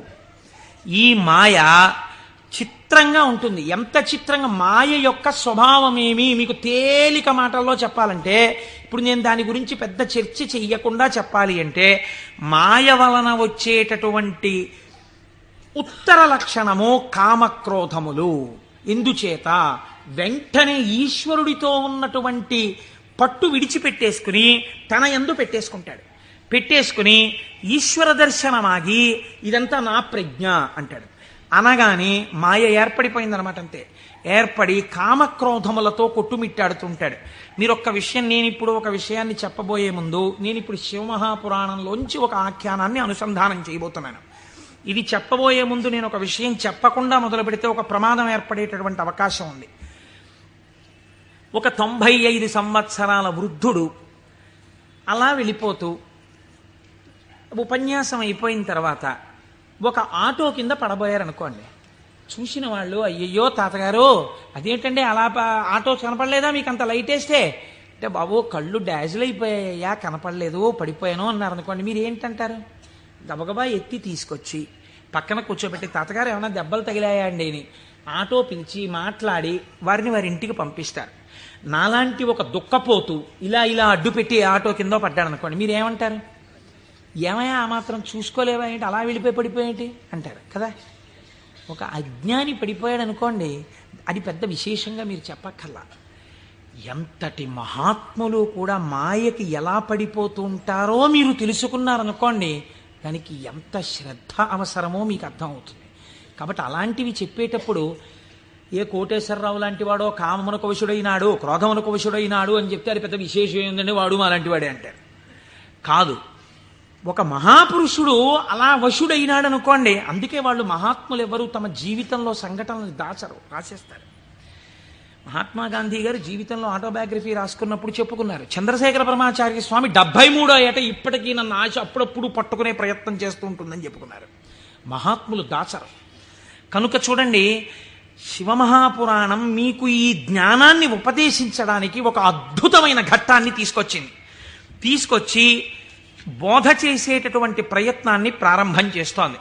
ఒకానొక సమయంలో నారద మహర్షి హిమవత్ పర్వతము యొక్క క్రింది భాగమునందు గంగానది ప్రవహించేటటువంటి ప్రాంతంలో పరమశివుడు ఎక్కడ కూర్చుని తపస్సు చేశాడో అటువంటి గుహలో కూర్చుని పరబ్రహ్మమును గూర్చి తపస్సు చేశాడు. తపస్సు చేస్తున్నప్పుడు ఇంద్రుడు మన్మధుణ్ణి పిలిచి ఒక మాట చెప్పాడు. తపస్సు చేస్తున్నాడా? తపస్సు అంటే భగవంతుని యందు మనస్సు లగ్నమై ఉండాలి. అది చంచలమవుతుందా లేదా పరీక్ష చేస్తుంటారు. కనుక నువ్వు వెళ్ళి వికారములను ఇంద్రియములకు చూపించి వశుడవుతాడేమో చూడమన్నారు. అంటూ ఇంద్రుడు అన్నాడు, హిమశైల గుహాయాం హి మునిస్తపతి నారద మనసోద్దిశ్య విశ్వేశం మహాసంయమమాన్ దృఢ. అడిగోనయా, మహాసంయమవాన్, సంయమి అయినటువంటి నారద మహర్షి తపస్సు చేస్తున్నాడు. మన్మథా, నువ్వు అక్కడికెళ్ళి ప్రలోభ పెట్టి ఆయన తపస్సు భగ్నమయ్యేటట్టుగా చూడు. అగ్నియందు తప్తమైతే కదండి బంగారానికి కాంతి. పరిస్థితులను తట్టుకుని నిలబడినప్పుడు కదండి వాడు బ్రహ్మర్షి అవడం. కాబట్టి ఆ తపస్సుకి విఘ్నం పెట్టడం, ఆ తపస్సు సిద్ధించడానికి బాగా పుటం పెట్టడమే నా దృష్టిలో. ఇప్పుడు మన్మథుడు వెళ్ళాడు, ఏదో ప్రయత్నం చేశాడు, ఆయన ఏం లొంగలేదు. నారద మహర్షి యొక్క తపస్సు సఫలీకృతమైంది. ఆ తపస్సు పూర్తి చేసి ఆయన బయటికి వచ్చారు. చిత్రం చూడండి, ఇంతసేపు అన్నిటినీ విడిచిపెట్టి ఒక గుహలో కూర్చొని పరబ్రహ్మానుసంధానం చేసి గొప్ప తపస్సు చేసినటువంటి నారద మహర్షి ఎక్కడికి వెళ్ళారు? ఎవరి గురించి తపస్సు చేశారో వారిని సాకారముగా చూడ్డానికి కైలాస పర్వతానికి వెళ్ళారు. వెళ్ళి ఏమని చెప్పాలి? ఈశ్వర, మీ అనుగ్రహం నా చేత తపింపచేసి తపస్సునందు నాకు సాక్షాత్కరించి నాకు జ్ఞానభిక్ష పెట్టారని చెప్పాలి. కానీ ఆయన వెళ్ళి అన్నాడు, ఇది మాయ కమ్మడం అంటే ఎంత గమ్మత్తుగా ఉంటుందో చూడండి. ఈశ్వర, హిమవత్ పర్వత ప్రాంతంలో ఉన్నటువంటి గుహలో కూర్చుని నేను తపస్సు చేశాను. మన్మధుడు వచ్చి నా మీద బాణాలు వేసే ప్రయత్నం చేశాడు. కానీ నేను ఆ మన్మథ బాణములను లెక్క పెట్టలేదు. కామమును జయించాను అంటే ఈశ్వరుడు చేసిన పని నేను చేశానని చెప్పుకోవడం సోత్కర్ష. కాబట్టి నేను కామమును జయించాను, జయించి నేను తపస్సు యందు సిద్ధిని పొందాను అన్నాడు. అంటే శంకరుడు నవ్వాడు. ఇక్కడ మీరు శివుడు చెప్పిన మాటని చాలా గట్టిగా పట్టుకోవాలి. ఆయన అన్నాడు, బాగుందయ్యా, చాలా చక్కటి మాట చెప్పావు, చాలా సంతోషం. కాముణ్ణి జయించావా? మాటలా కాముణ్ణి జయించడం అంటే జయించిన వాడికి తెలుస్తుంది, అందుకు కదా నాకు వచ్చి చెప్పావు. నేను సంతోషించాను. కానీ నారదా, నీకొక్కటి చెప్తాను, గుర్తుపెట్టుకో. అయిననొక మాట చెప్పెదా, మానసమున నుంపు దీని మరువకుమెప్పుడున్ మౌనీంద్ర వైకుంఠునితో నుడువకు నీ తపంబు తోరపు సిద్ధిన్. నాకు చెప్పావు కదా నేను కాముణ్ణి గెలిచానని. నీకు అలవాటు కదా, వైకుంఠానికి కూడా వెళ్ళి నారాయణ దర్శనం చేస్తావు. ఉన్నది ఒక్కటే పరబ్రహ్మమైన అన్ని రూపాలుగా చూడడంలో నీకు ఆనందం. అక్కడ మాత్రం ఇలా చెప్పకే, నా దగ్గర చెప్తే చెప్పావు అన్నాడు. ఏదో ఇలాగే చెప్తాడు ఈ పెద్ద ఆయన, ఏడు పెద్ద పట్టించుకునేది అనుకున్నాడు. గురువుల మాట తిరస్కరించడం అంటే ఇదే. అనుష్ఠానములోకి రాని విద్య, అది శ్రవణమునకు పనికొస్తుంది అంతే. సినిమా కథలా ఎందుకది? అనుష్ఠానంలో పెట్టినప్పుడు ఎందుకు ఇంకా వేదాంత విద్య? ఇప్పుడు ఆయన బయలుదేరి ఎవరి దగ్గరికి వెళ్ళాడు? ఈయన దగ్గర నుంచి ఆయన దగ్గరికి వెళ్ళేటప్పుడు మధ్యలో తండ్రి గారు సృష్టికర్త దగ్గరికి వెళ్ళాడు. ఎవరు అసలు కాముణ్ణి గెలిచాడో ఆయన దగ్గరికి వెళ్ళి నీతో నేను ఈక్వల్ స్టేటస్ పొందానని చెప్పడం సంతోషం. అందులో ముందు శివుడి దగ్గరికి వెళ్ళాడు, తర్వాత నాన్నగారికి చెప్దాను లేని తండ్రి గారి దగ్గరికి వెళ్ళాడు. ఈ మాట నువ్వు శ్రీమన్నారాయణుడికి చెప్పకేం వైకుంఠంలో అన్నదాన్ని అసలు లక్ష్యమే పెట్టలేదు. అందుకని బ్రహ్మగారి దగ్గరికి వెళ్ళి ఈ మాట అడగలేదు. ఎందుకండి శివుడు ఇలా అన్నాడు అని అడగలేదు. అడగకుండా వెళ్ళి మళ్ళీ ఇదే చెప్పాడు బ్రహ్మగారి దగ్గర. నాన్నగారు నేను తపస్సు చేశానండి, మన్మధుడు వచ్చి బాణాలు వేశాడండి, అయినా నేను చెల్లించలేదండి, కాముణ్ణి గెలిచాను, తపస్సు యందు సిద్ధిని పొందాను అన్నాడు. అంటే బ్రహ్మగారు అన్నాడు, ఊరే నాన్న అలా అనకూడదురా, నేను నీకో మాట చెప్తాను విను. మున్నట శంకరుండు తపముల్ ఒనరించుచున్న మన్మధుండన్నిటలాక్షు గెల్వచని అంతము చెందే తదీయదేవి ఆ పన్నగ భూషణం కొలిచి భర్తననుంగునిగాగనుందే ఆ పుణ్యపు భూమి శాంకర విభూతి జయించితి నీవు కాముని. నువ్వు ఎక్కడ కూర్చుని తపస్సు చేశావో అక్కడ ఇతపూర్వం పరమశివుడు కూర్చుని తపస్సు చేశాడు. అక్కడికి మన్మధుడు వస్తే ఆయన తన మూడవ కంటి మంట చేత మన్మధుణ్ణి కాల్చేశాడు. మన్మధుడు బూడిదైపోయాడు. రతీదేవి ప్రార్థిస్తే వేరొక రూపంతో నీ భర్త నీకు కనపడతాడని వరం ఇచ్చాడు. ఆ ప్రాంతంలో మన్మథ బాణములు పనిచెయ్యకపోవడానికి కారణం ఇతపూర్వం శంకరుడు తపస్సు చేయడం. అక్కడికెళ్ళి కూర్చుని నువ్వు తపస్సు చేసి నేను గెలిచానంటావేమిటి? అలా చెప్పకూడదు, తప్పది. అందుకని నేను కాముణ్ణి గెలిచాననుకో, నువ్వు కాముణ్ణి గెలవడానికి కారణము ఇతపూర్వము ఈశ్వరుడు అక్కడ తపించుట. అది శివప్రజ్ఞ, నీ ప్రజ్ఞ కాదు, నువ్వు అలా అనకు అన్నాడు. అంటే మనం ఏదైనా సాధిస్తే ఇది ఈశ్వరానుగ్రహము చేత సాధింపబడినది అనాలి. అంతేకాని నారదుడు తప్పు చేశాడని మనం ఇంటికి వెళ్ళిపోతే ఇంకెందుకు? ఆయనకి తీర్పు చెప్పడానికి మనం అక్కర్లేదు. మనం కూడా ఏదైనా సాధించినప్పుడు ఇది ఈశ్వరానుగ్రహముతో సాధింపబడినది అన్నమాట మాత్రమే వాడాలి తప్ప మన యందు నిక్షేపించుకోకూడదండి. బ్రహ్మగారు ఈ మాట చెప్తే ఏమిటో నాన్నగారు కూడా ఇలాంటి మాటలన్నీ చెప్తారు. శంకరుడు తపస్సు చేస్తే మాత్రం నా మీద బాణాలు ఇస్తే నేను తట్టుకున్నానా లేదా? ఆయన చెప్పద్దని చెప్పాడు, విష్ణుమూర్తికి చెప్పక ఈ మాట అన్నాడు. ఎందుకని మీరు బాగా గుర్తించాలి. శాంభవీ మాయ, వైష్ణవ మాయ అని 2 మాటలు వాడతారు. పరమశివుడి భార్యగా శాంభవి ఏ మాయ స్వరూపంలో ఉంటుందో అదే వైష్ణవ మాయగా ఉంటుంది పురుష స్వరూపంతో ఉంటే. నువ్వు ఈ మాటలు చెప్తే నీకు బాగా అనుభవంలోకి వచ్చేటట్టు ఒకసారి దింపి పైకెత్తుతాడు, బాగా అనుభవంలోకి వస్తుంది, కొత్త కథ వస్తుంది. ఎందుకు వచ్చింది అక్కడ చెప్పకని చెప్పాడు ఆయన. పెద్ద బుద్ధితో చెప్పాడు, వినాలి కదా ఆయన. ఆయనకి మాయలో దిగి ఓసారి తొట్టుపడ్డమే బాగా నచ్చింది. మన బుద్ధి నారదుడి మీద పెట్టి చెప్పకూడదు. ఆయన మహానుభావుడు, నారదుడంటేనే జ్ఞానం, అంతటి వాడికి తప్పలేదు మాయ. ఇప్పుడు ఆయన వైకుంఠానికి వెళ్ళాడు. వైకుంఠానికి వెళ్ళి గబగబా ఎదురొచ్చి, ఏమిటి నారదా ఈ మధ్య కనపట్టలేదు అని ఎదురొచ్చాడు నారాయణుడు.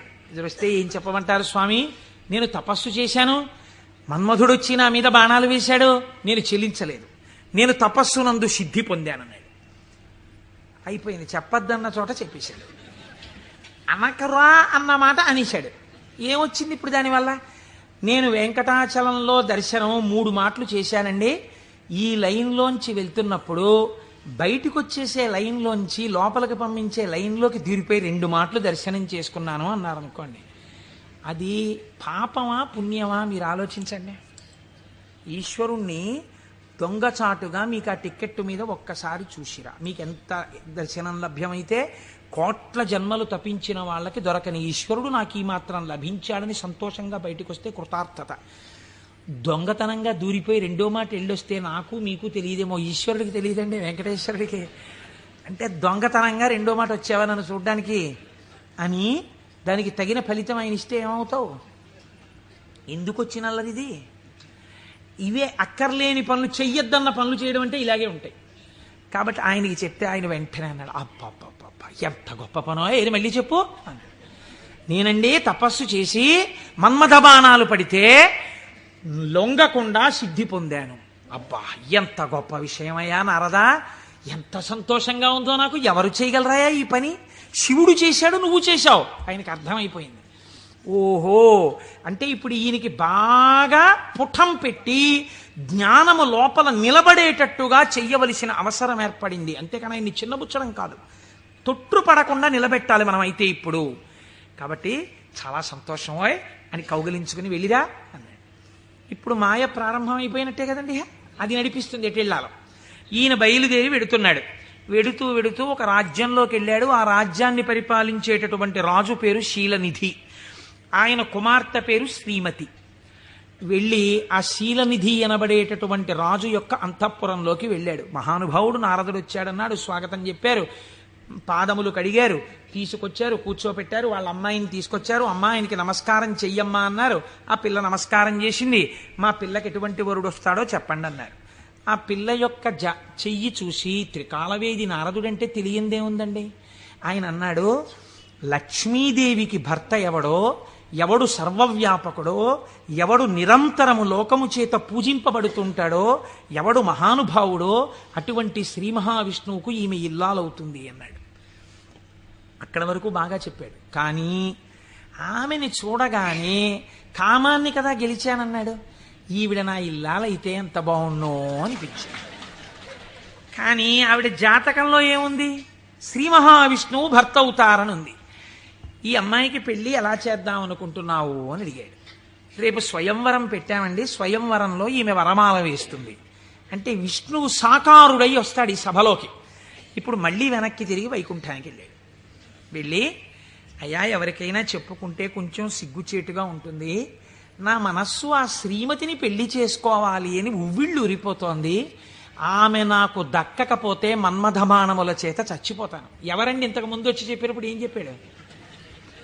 మన్మథబాణములను గెలిచి తపస్సునందు సిద్ధి పొందానని చెప్పినవాడు వెనక్కి తిరిగి వెంటనే వచ్చి చెప్తున్నాడు ఇది మాయా అంటే. చూడండి, ఆమె నా ఇల్లాలు కాకపోతే నేను మన్మథబాణములకు చచ్చిపోతాను.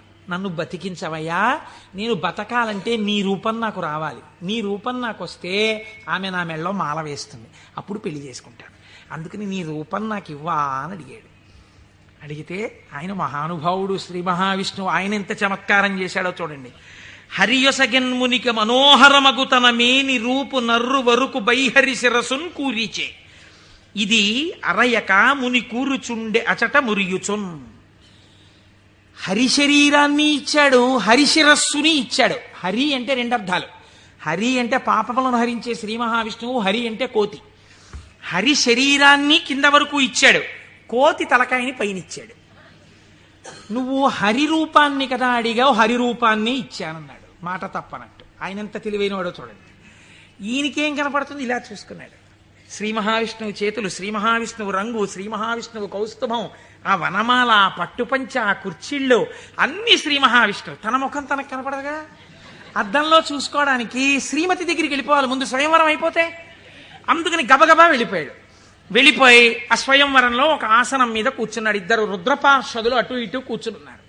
వాళ్ళు అన్నారు, వీడెవడరా శ్రీ మహావిష్ణువులా పంచకట్టుకున్నాడు, మాలలు వేసుకున్నాడు, ఇటు ఆ కౌస్తుభం పెట్టుకున్నట్టు అలా పెట్టుకున్నాడు, ఆ వనమాల వేసుకున్నట్టు వేసుకున్నాడు, పైన కోతి మొహం, వీడిని ఎవరు పెళ్లి చేసి ఎలా శ్రీమతి మాల వేస్తుంది, ఇటు ఇలా వచ్చాడేమిటి అంటున్నారు. ఆయనకి ఎంతసేపు యావని వినిపిస్తోందంటే నా మెళ్ళో మాల వేసేస్తుందని కుళ్ళిపోయి వీళ్ళు ఇలా అనుకుంటున్నాడు. ఆ శ్రీమతి దండ పట్టుకుని దగ్గరికి వచ్చింది. తీరా దండ పట్టుకుని దగ్గరికి వచ్చేటప్పటికి కాళిదాస మహాకవి వర్ణిస్తారులేండి. ఆ ఇందుమతీదేవి దండ పట్టుకుని ఎవరి దగ్గరికి వెడితే వాళ్ళకి పగటిపూటలా అనిపించింది. ఎందుకంటే ఆవిడ యొక్క వెలుతురులో వాళ్ళు ప్రకాశించారు. ఆ తర్వాత కొంచెం ముందుకెళ్ళేటప్పటికి ఆవిడ వెళ్ళిపోయింది, వీళ్ళు చీకట్లో ఉండిపోయేవారు. నాకు కొన్ని ఆశ్చర్యంగా ఉంటాయి. నేను ఇంట్లోకి వెళ్ళేటప్పటికి కరెంటు పై చీకటిగా ఉంది. మా అమ్మాయి ఒక ఛార్జింగ్ లైట్ పట్టుకుని వచ్చి ఆ వెలుతురులో, నాన్నగారండి మిమ్మల్ని నేను వెలుతురులోకి తీసుకొస్తున్నాను అంది. చాలా గొప్ప మాట అమ్మా అన్నాను. అంటే ద్వంద్వార్థములతో మాట్లాడింది. చాలా సంతోషం తల్లి, పోన్లే నా కూతురి చేత నేను వెలుగులోకి వచ్చినా చాలా గొప్పవాడినే కదా. అందుచేత ఆయన అలా ఆ శ్రీమతి దగ్గరికి వచ్చింది. దగ్గరకు వస్తే నాకే మాల వేస్తుంది అని సంతోషపడిపోయాడు ఆయన. ఆ పాపం నా శిరస్సు అందదేమో అని కొంచెం వంచాడు. ఆవిడ ఇలా చూసి భృకుటి ముకులించి, ఏమిటి కోతి శిరస్సు ఏమిటి, రూపం ఏమిటి అనుకుని వెళ్ళిపోయాడు. ఈలోగా రావలసిన శ్రీహరి రాజకుమారుడి వేషంలో వచ్చాడు. ఆవిడ గుర్తుపట్టింది, మాల తీసుకెళ్లి శ్రీమన్నారాయణుడి మెడలో వేసేసింది. ఈవిడ్ని తీసుకుని ఆయన చక్కబోయాడు వైకుంఠానికి. ఈయనకి ఎక్కడ లేని బాధ కలిగింది. ఈలోగా పక్కనున్న రుద్రపార్షదులు ఇద్దరు అన్నారు, ఏమయ్యా నీకు ముందే చెప్పాం, కోతి మొహం వేసుకుని సభలోకి వచ్చావేమిటయ్యా అని, నిన్నెవరు పెళ్లి చేసుకుంటారనుకున్నావయ్యా అన్నారు. అనేటప్పటికీ వాళ్ళిద్దరికీ కూడా మీరు రాక్షసయోనుల యందు జన్మించెదరుగాక అని చెప్పించాడు. తప్పెవరిది? ఒప్పు చెప్పిన వాళ్ళెవరు? ఒప్పు చెప్పిన వాడికి తపఫలితంతో శాపం ఇచ్చాడు. మాయా ప్రభావము కామక్రోధముల యందు ఎలా తిప్పుతుందో చూడండి. శపిస్తే వాళ్ళెటువంటి స్థితిలో ఉన్నారు? ఇదంతా శివేచ్ఛ అని వాళ్ళు నమ్మారు. ఇది పరమభక్తి. వాళ్ళకి ఆ కష్టమే వచ్చినా ఇది కూడా ఈశ్వర శాసనమే అనుకున్నారు. వాళ్ళుట వారులు జ్ఞానధనము చేకూరిన వారౌటమదిని కుందకయే శివేచ్ఛారీతి నడచునని అన్నారదునిన్ దూరరైరి నడచి రెచటికో. వాళ్ళు ఇదేమిటయా మమ్మల్ని ఇలా శపించావు, నువ్వు కోతి మొహం పెట్టుకుని వచ్చి అని చెప్పి తిరిగి శపించకుండా ఇది కూడా శివేచ్ఛే అని వాళ్ళు వెళ్ళిపోయారు. వాళ్ళు మహాజ్ఞానులు. ఇప్పుడు ఈయన గబగబా మళ్ళీ వైకుంఠానికి వెళ్ళాడు. వైకుంఠానికి వెళ్ళి ఎంత పనిచేశావయా శ్రీమన్నారాయణ, నీ రూపం నాకు ఇమ్మని అడిగాను, హరి రూపం ఇమ్మని అడిగితే హరి రూపం హరి శిరస్సు కోతి శిరస్సు పెట్టావు. దానివల్ల శ్రీమతిని నువ్వు పెళ్లి చేసుకున్నావు, నాకు కాకుండా చేశావు. నన్ను ఎంత అవమానాలు పాలు చేశావు. ఇది రేపు పొద్దున శివపురాణంలోకి ఎక్కేస్తుంది. ఓ చేతకాని కోటేశ్వరరావు చెప్పడం మొదలెట్టేస్తాడు. నా బతుకు బజార్లో పెట్టేశావు నిన్ను వచ్చి అడిగినందుకు. ఎంత రహస్యంగా అడిగాను, దానికి ఎంత కథ సృష్టించావు. చూడు నా కడుపు ఎంత మండిపోతుందో. మరియున్ వానర ముఖమును సరియని నాకిచ్చినట్టి చందమునకు వానరులే శరణం బౌదురు నరుడవు నీ వగుచు వగగ నంగల అవని. నీవు ఒకానొక నాడు నరుడవై పుట్టి అందచందాలు కలిగిన భార్య దూరమైపోతే అరణ్యంలో పడి ఏడిస్తే ఈ కోతి ముఖం ఉన్న వాళ్లే వచ్చి సహాయం చేసి నీ భార్యతో నిన్ను కలుపుతారు, నిన్ను శపిస్తున్నానన్నాడు. మహానుభావుడు కనుక శ్రీమన్నారాయణుడు దాన్ని కూడా లోకానికి ధర్మ మార్గం నేర్పడానికి రామావతారమునందు సీతావియోగంగా తీసుకున్నారు. ఇప్పుడు ఈ శాపవచనాన్ని కూడా విడిచిపెట్టేశాడు. ఇద్దరిని శపించేశాడు, భగవంతుణ్ణే శపించాడు, రుద్రపార్షదుల్ని శపించాడు, కామమునకు వశుడయ్యాడు. ఇప్పుడు స్వస్థత కలిగింది. ఏమిటి నేను పొందింది అనుకున్నాడు. చిచ్చి చిచ్చి, ఎక్కడి నా జన్మ, ఎక్కడి తపస్సు, ఎక్కడి మహతి. ఆనాడు శంకరుడు చెప్పాడు, నేను గెలిచానని అనద్దు, ప్రత్యేకించి వైకుంఠంలో ఈ మాట చెప్పకు సుమా అని చెప్పాడు ఆయన. అక్కడే చెప్పాను. కాబట్టి శివవాక్కు గురువాక్కు, ఏది అనకురా, ఏదైనా ఈశ్వరుడు ఇచ్చాడను నీకు ఇబ్బంది ఉండదు. అంటే వీడు ఏదైనా సాధించేటప్పటికి నాదంటాడు, ఏదైనా పోయేటప్పటికి దిక్కుమాల దేవుడు ఏం చేశాడు నాకంటాడు. రెండూ పాపకర్మలే. కాబట్టి ఇప్పుడు ఆ మాయ తొలగింది. ఇప్పుడు శ్రీమన్నారాయణుడిని చూసి అన్నాడు, ఎట్లు మహాత్మా, నిన్ను శపించిన దోషము నాకు బాయు, నీ వెట్లు భరించి యొందగల వీచెడు తాపసి ఏవయైన ఈ తిట్లు సహింపరానివిక, తీండ్రపుటల్కను ముక్క ముక్క యౌనట్లుగా నన్ను చెండదగు, అండజకేతన చక్రధారచేన్. యుక్తాయుక్త విచక్షణ మరిచి నేను మాట్లాడినటువంటి మాటలకి నా యొక్క నాలుకని ముక్కలు ముక్కలుగా కత్తిరించెయ్యాలి.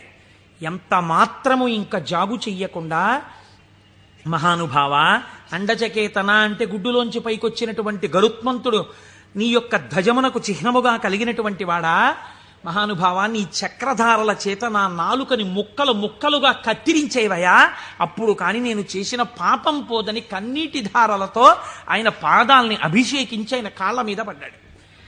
నారదుడు కాబట్టి అంత తొందరగా మళ్ళీ స్వస్థితిని పొందగలిగాడు. మనం కొన్ని కోట్ల కోట్ల జన్మలు తిరుగుతుంటాం. మీరు చూడండి, రామాయణంలో సీతావియోగానికి కారణమైంది ఒక రజకుడి మాట.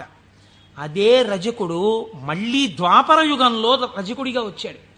కృష్ణ భగవానుడు వెళ్ళి 4 చీరలు ఇవ్వయా, పంచెలు ఇవ్వయా, కట్టుకుంటానన్నాడు. ఎట్టట్రా మనుజేంద్ర చెలమలు మీ కియ్యంబాడియే మిరలుం కట్టంబోలుదురే, పయోఘృతదది క్షీరంబులన్ మెక్కి ఇట్లాడంజనుగాక, గొల్లలకు మీకి భంగి నోరాడిడిన్ కట్టా ప్రణంబులు కొలుపోయదుసు మీ కంసోద్ధతిన్ బాలక. ఆయన 4 పంచెలు ఇవ్వరా అంటే వీడు ఇన్ని మాటలు మాట్లాడాడు. ఎట్టెట్రా, ఏంట్రా, నీకు రాజుగారి బట్టలు కావలసి వచ్చాయా? బాగా నందవ్రజంలో పాలు వెన్న తిని ఒళ్ళు కొవ్విందా? నీకు రాజు పంచెలు కావాలా? పంచె కట్టుకోవడం కాదురా, ఈ మాట తెలిస్తే కంసప్రభువుకి ఏమవుతావు తెలుసా, ముక్కలైపోతావు అన్నాడు.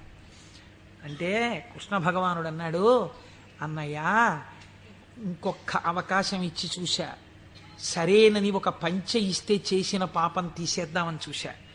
యుగం మారిపోయినా వీడి బుద్ధి మారలా.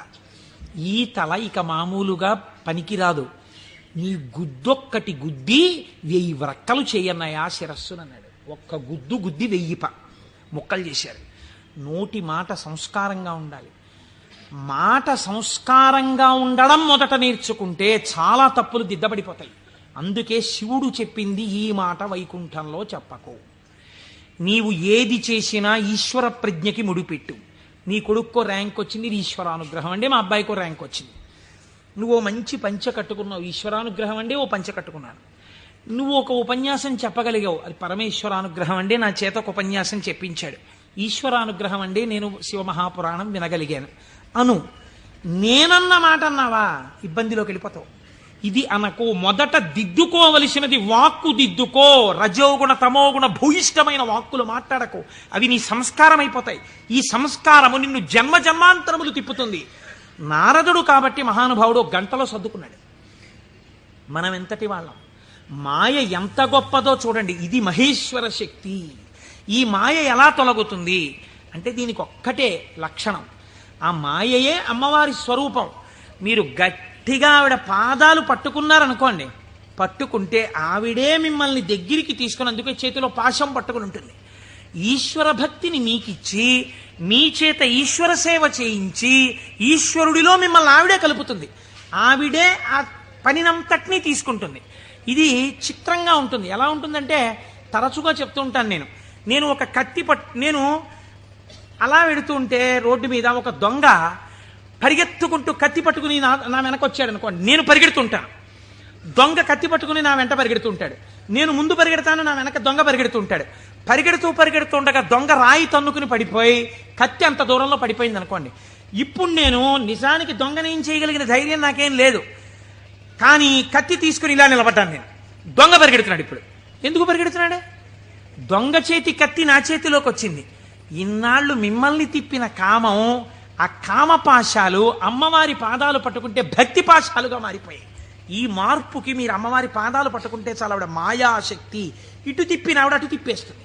మాయాపాశాన్ని భక్తిపాశం చేసేస్తుంది.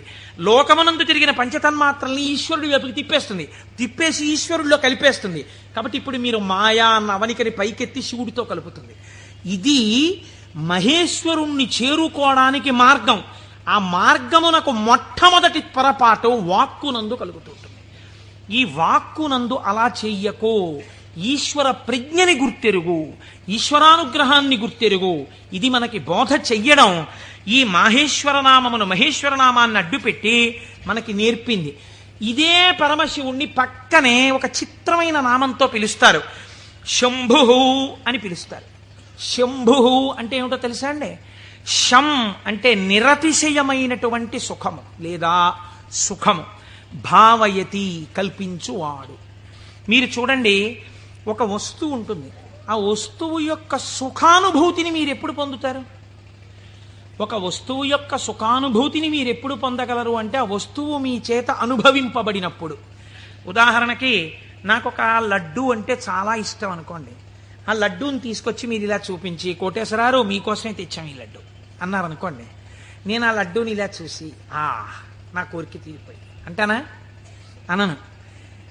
మీకోసమే అన్న చేతిలో పెట్టారు, చాలా బాగుంది అని ఇలా పెట్టుకుని తినబోతాను. తినకండి, మీకు ఈ లడ్డు ఎందుకు తెచ్చానో మీకు శుభవార్త చెప్పాలి, అది చెప్పాక తిందురు కానీ. ఇప్పుడు నా కోరిక తీరిపోయిందా? తీరలేదు. ఆయన శుభవార్త చెప్పబోతుంటే సెల్ ఫోన్ మోగింది. ఉండండి చెప్తాను అని అక్కడికి వెళ్ళి గంట సేపు మాట్లాడుతున్నాడు. లడ్డు ఇలాగే ఉంది, నేను ఇలాగే ఉన్నాను, తీరిందా? తీరలేదు. ఆయన తర్వాత వచ్చి ఏదో చెప్పి ఇప్పుడు తినండి అన్నాడు. ఇప్పుడు నేను దాన్ని తీసి ఇలా నాలుక మీద పెట్టుకుని అలా పడేశాను. గభాలన కంట్లో ఏదో పడి ఇలా అన్నాను, అది కింద పడింది. తీరిందా నా కోరిక? తీరలేదు. నాలుక మీద పడింది రెండో ముక్క, అమ్మయ్యా అన్నాను. ఇప్పుడు నా కోరిక తీరింది కదండి. వస్తువు ఉండడానికి, అది మీ అనుభూతిగా మారడానికి మధ్యలో చాలా తేడా ఉంటుంది. ఈ శక్తి మీ యందు నిలబెట్టేవాడు ఈశ్వరుడు. అందుకే ద్రాపే అంధస్సస్పతే దరిద్రం నీలలోహిత అంటుంది రుద్రాధ్యాయం. సుఖమునకు కావలసిన వస్తువు ఉండడం వేరు, సుఖముగా బ్రతకడం వేరు. ఒకడు కోటీశ్వరుడు ఉంటాడు, కానీ వాడు నిన్న రాత్రి మిగిలిపోయినటువంటి చద్దన్నాన్ని ఇవాళ మధ్యాహ్నం పులిసిపోయిన పెరుగుతో తింటాడు. కేవలం సుఖానుభవం కాదు. లోకములు 3 రకాలుగా ఉంటాయి. ఒక లోకము కేవలము సుఖాలు అనుభవించడానికే ఉంటుంది, స్వర్గాది లోకములు. అక్కడ దుఃఖము యొక్క స్పర్శ ఉండదు, సుఖాలు అనుభవిస్తారు. ఇంకొక లోకం ఉంటుంది, అక్కడ సుఖం అన్నది ఉండదు, ఎప్పుడు ఏడుపులు, పెడబబ్బలు, కేకలు, అరుపులు, భయంకరంగా ఉంటుంది. అది నరకం. సుఖం దుఃఖం 2 ఉంటాయి. ఓ రోజున తప్పట్లు కొట్టేస్తూ పొంగిపోతూ నేనే అంటుంటాడు, ఇంకో రోజున కుమిలిపోతూ ఏడుస్తూ ఉంటాడు. అదే భూలోకం. ఇక్కడ కొన్నాళ్ళు సుఖం, కొన్నాళ్ళు దుఃఖం. పొద్దున్న 10ంటికి సంతోషంగా ఉంటాడు, సాయంకాలం 4ంటికి ఏడుస్తూ ఉంటాడు. సుఖం దుఃఖం 2 అనుభవిస్తూ ఉంటాడు. సుఖ దుఃఖములు 2 ఉన్న భూలోకమునందు మీరున్నారు. ఇక్కడి నుంచి బాగా గుర్తుపెట్టుకోండి, మీకు 2 మార్గాలు ఉన్నాయి. ఒకటి, పూర్ణ దుఃఖమును కలిగిన లోకంలో కన్నా వెళ్ళొచ్చు, పూర్తి సుఖం కలిగిన లోకంలో కన్నా వెళ్ళొచ్చు. సుఖ దుఃఖాలు కలిగిన లోకంలోకి ఇంకా మీకు టికెట్ లేదు. అంటే మళ్ళీ ఎందుకండి ఇందులోకి? కాబట్టి ఒంటి మీద కొరడాలతో కొట్టేస్తూ, మరిగిపోయిన నూనెలో ముంచేస్తూ, ఏదో చీవు నెత్తురు నదుల్లో ముంచేస్తూ అది కావాలా? హాయిగా సంతోషంగా పెద్దలతో కూర్చుని ఏదో ఆనందంగా ఉండడం, అమృతం తాగడం, ఇలాంటివి కావాలా? అంటే లౌకికంగా కోరుకుంటే పోనీ స్వర్గం కోరుకోండి. నరకానికి ఎడదాం అనుకోకూడదంటే మీకు ఒక లక్షణం ఉండాలి. వెంటనే మీకోటి కావాలి. ఏమిటి కావాలి? పాపము చేయకుండా ఉండుట. పాపం చేస్తే కదా నరకం. కాబట్టి పాపం చెయ్యకూడదు. ఇది సంభావయతి, మంచి భావములను ఇచ్చుట. ఇది ఎలా వస్తుంది అన్నారు శాస్త్రంలో. ఇది ఎలా కలుగుతుందండి అన్నారు. దీనికి ఒక ప్రతిబంధకం ఉందండి. అంత తేలిక కాదు. శివమహాపురాణం మీ జీవితాన్ని కరెక్ట్ చేస్తుంది. మీరు చూడండి, ఒక తేలిక మాట, ఒక వెలితి మాట ఒకటి మనం మాట్లాడతాం. కోటేశ్వరారు చతుర్ముఖ బ్రహ్మగారు మేము లలాటం మీద రాసేసాడండి, రామాయణం చెప్పు, భాగవతం చెప్పు, శివపురాణం చెప్పని చెప్పేస్తారు మీరు. మా లలాటం మీద రాసేశాడు, చీకటి పడేటప్పటికీ మాకు ఎటో లాగేస్తుంది మనస్సు వెళ్ళిపోమ్మని, అందుకని మేము రామ్ పురాణానికి అంటాడు ఒకడు. అది తప్పు. అలా ఉండమని చెప్పలేదు శాస్త్రం. తిలకధారణము అన్న మాట ఎందుకు ఇచ్చారో తెలుసా అండి? మీ యొక్క ఆలోచన సరళిని మార్చుకొని గత జన్మలుగా తరువుకొస్తున్న వాసనలని జయించడానికి, మీకు పార్వతీ పరమేశ్వరుల అనుగ్రహం కలగడానికే మీరు విభూతి తీసుకుని లలాటమునందు పెట్టుకుని బొట్టు తీసుకుని ఆజ్ఞాచక్రం మీద పెట్టుకుంటారు.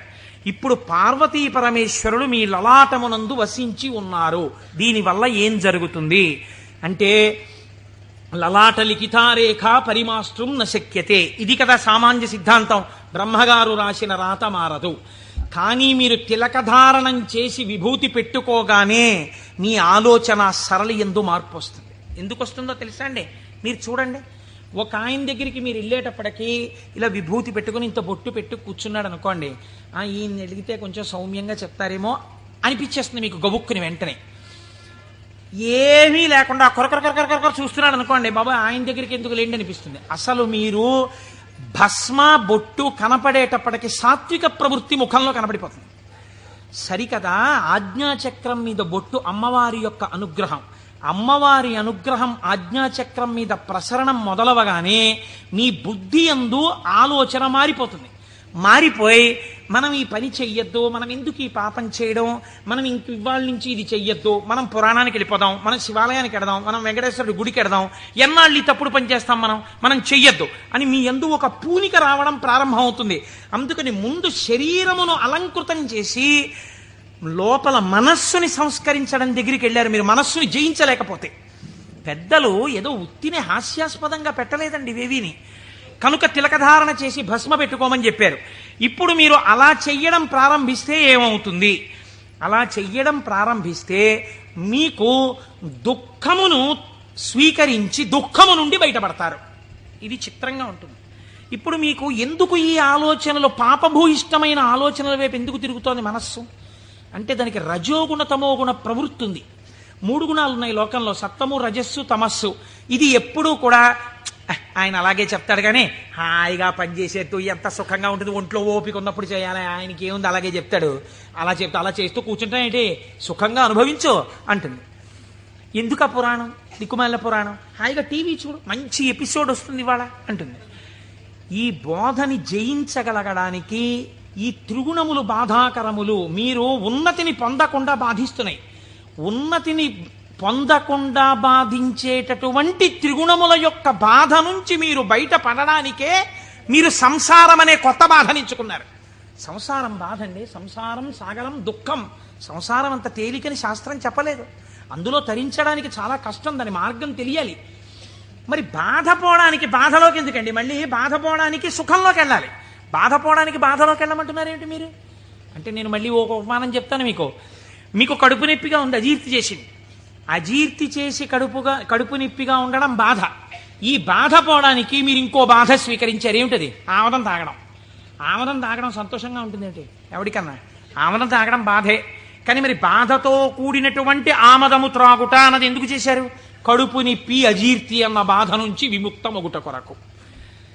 సత్వరజస్తమో గుణములన్న 3 గుణముల నుంచి బయట పడడానికే సంసారములోకి ప్రవేశించి సుఖములు అనుభవించి, ఈ సుఖములు సుఖములా అన్న ప్రశ్న వేసుకుని, ఈ సుఖములు కావు, నిజమైన సుఖము ఈశ్వరుడే అన్న లక్షణాన్ని ఏర్పరచుకుని వైరాగ్య సంపత్తిని పెంపొందించుకోవడం, దాని వలన ఇంకా ఇంద్రియములు మనస్సు చెలించని స్థితికి పెడతాడు.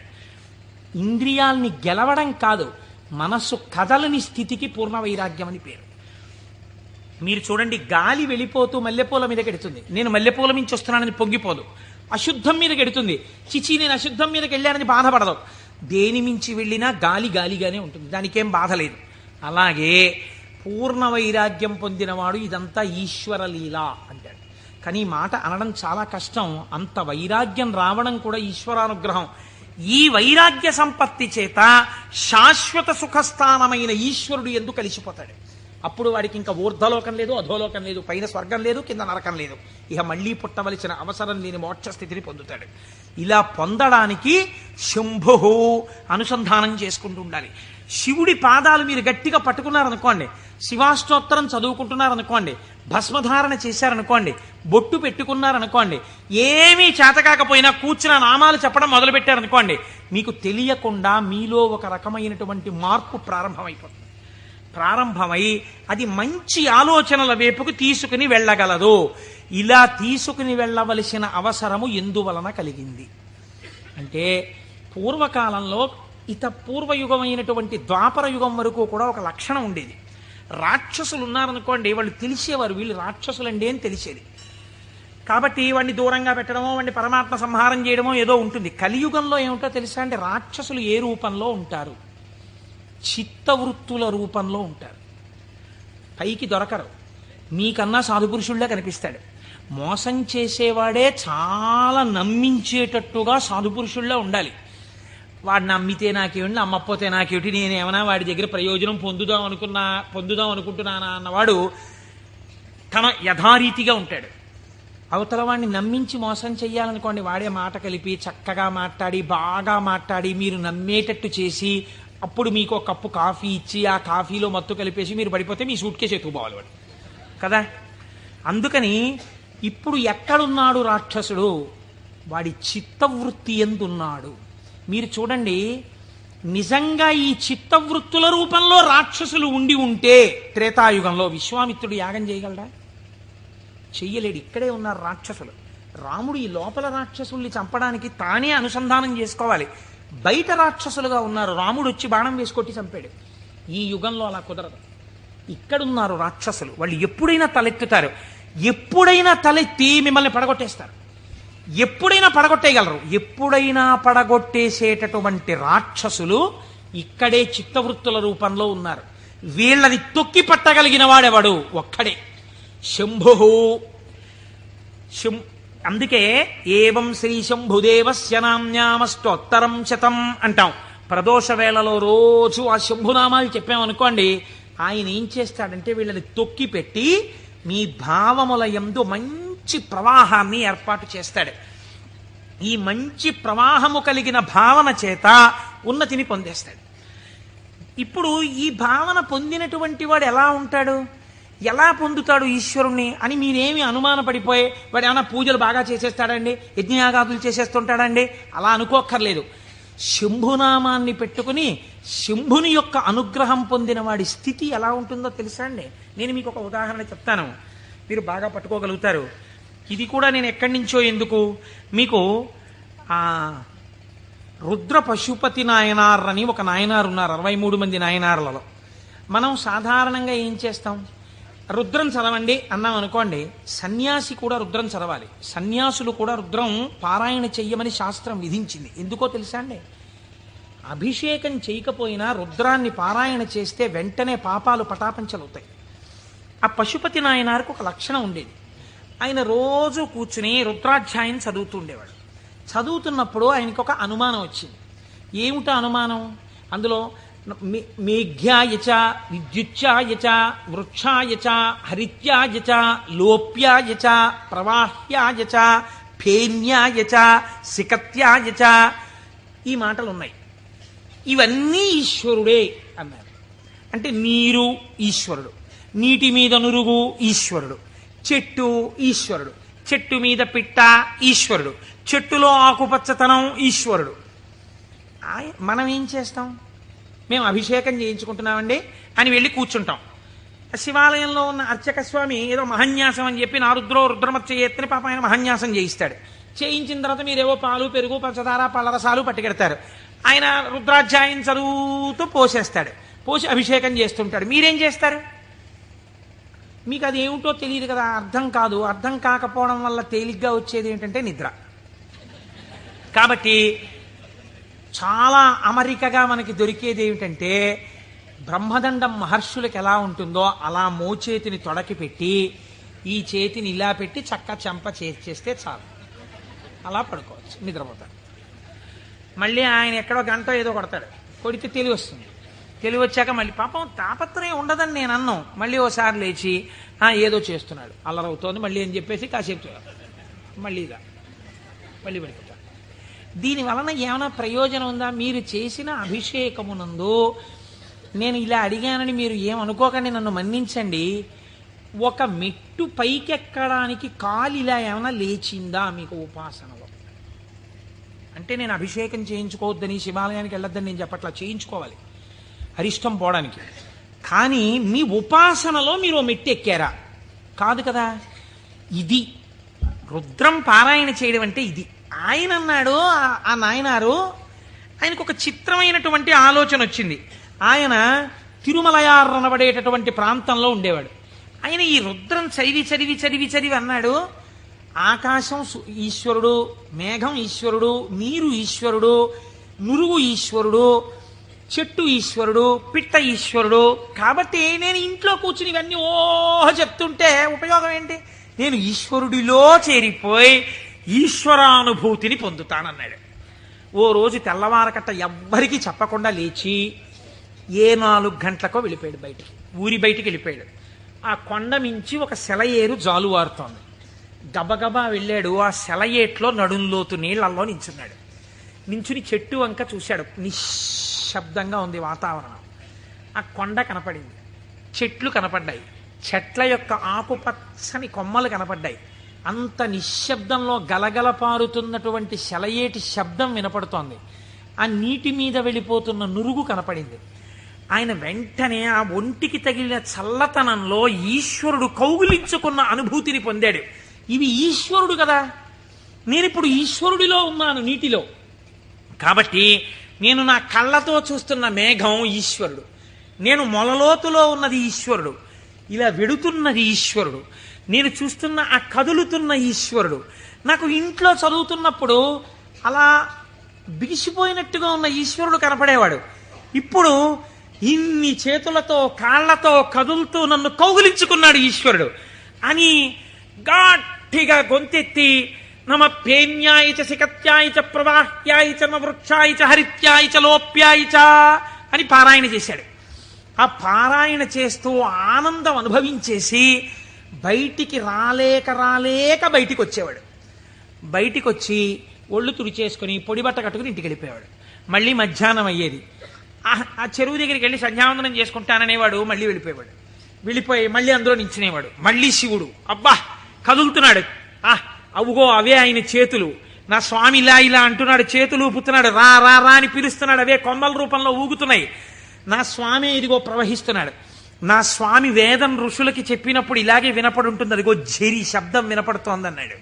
మొన్న మేము తిరుమల వెళ్ళి పాండవుల తీర్థం కింద దగ్గర కూర్చుంటే వెనకాతల నుంచి నదీ ప్రవాహం వెడుతుంటే చప్పుడు వచ్చింది. కాసేపు ఆగి మీరు ఆ శబ్దాన్ని వినండి అన్నాను నేను. ఆ వినండి అనడం వెనకాతల నా భావన అదే. ఇప్పుడు ఈశ్వరుడు చెప్తున్నటువంటి వేదం ఋషులకు ఎలా చెవుల్లో వినపడిందో అలా నాకు ఈశ్వరవాణి వినపడుతోంది అన్నాడు. మళ్ళీ నిలబడిపోయాడు.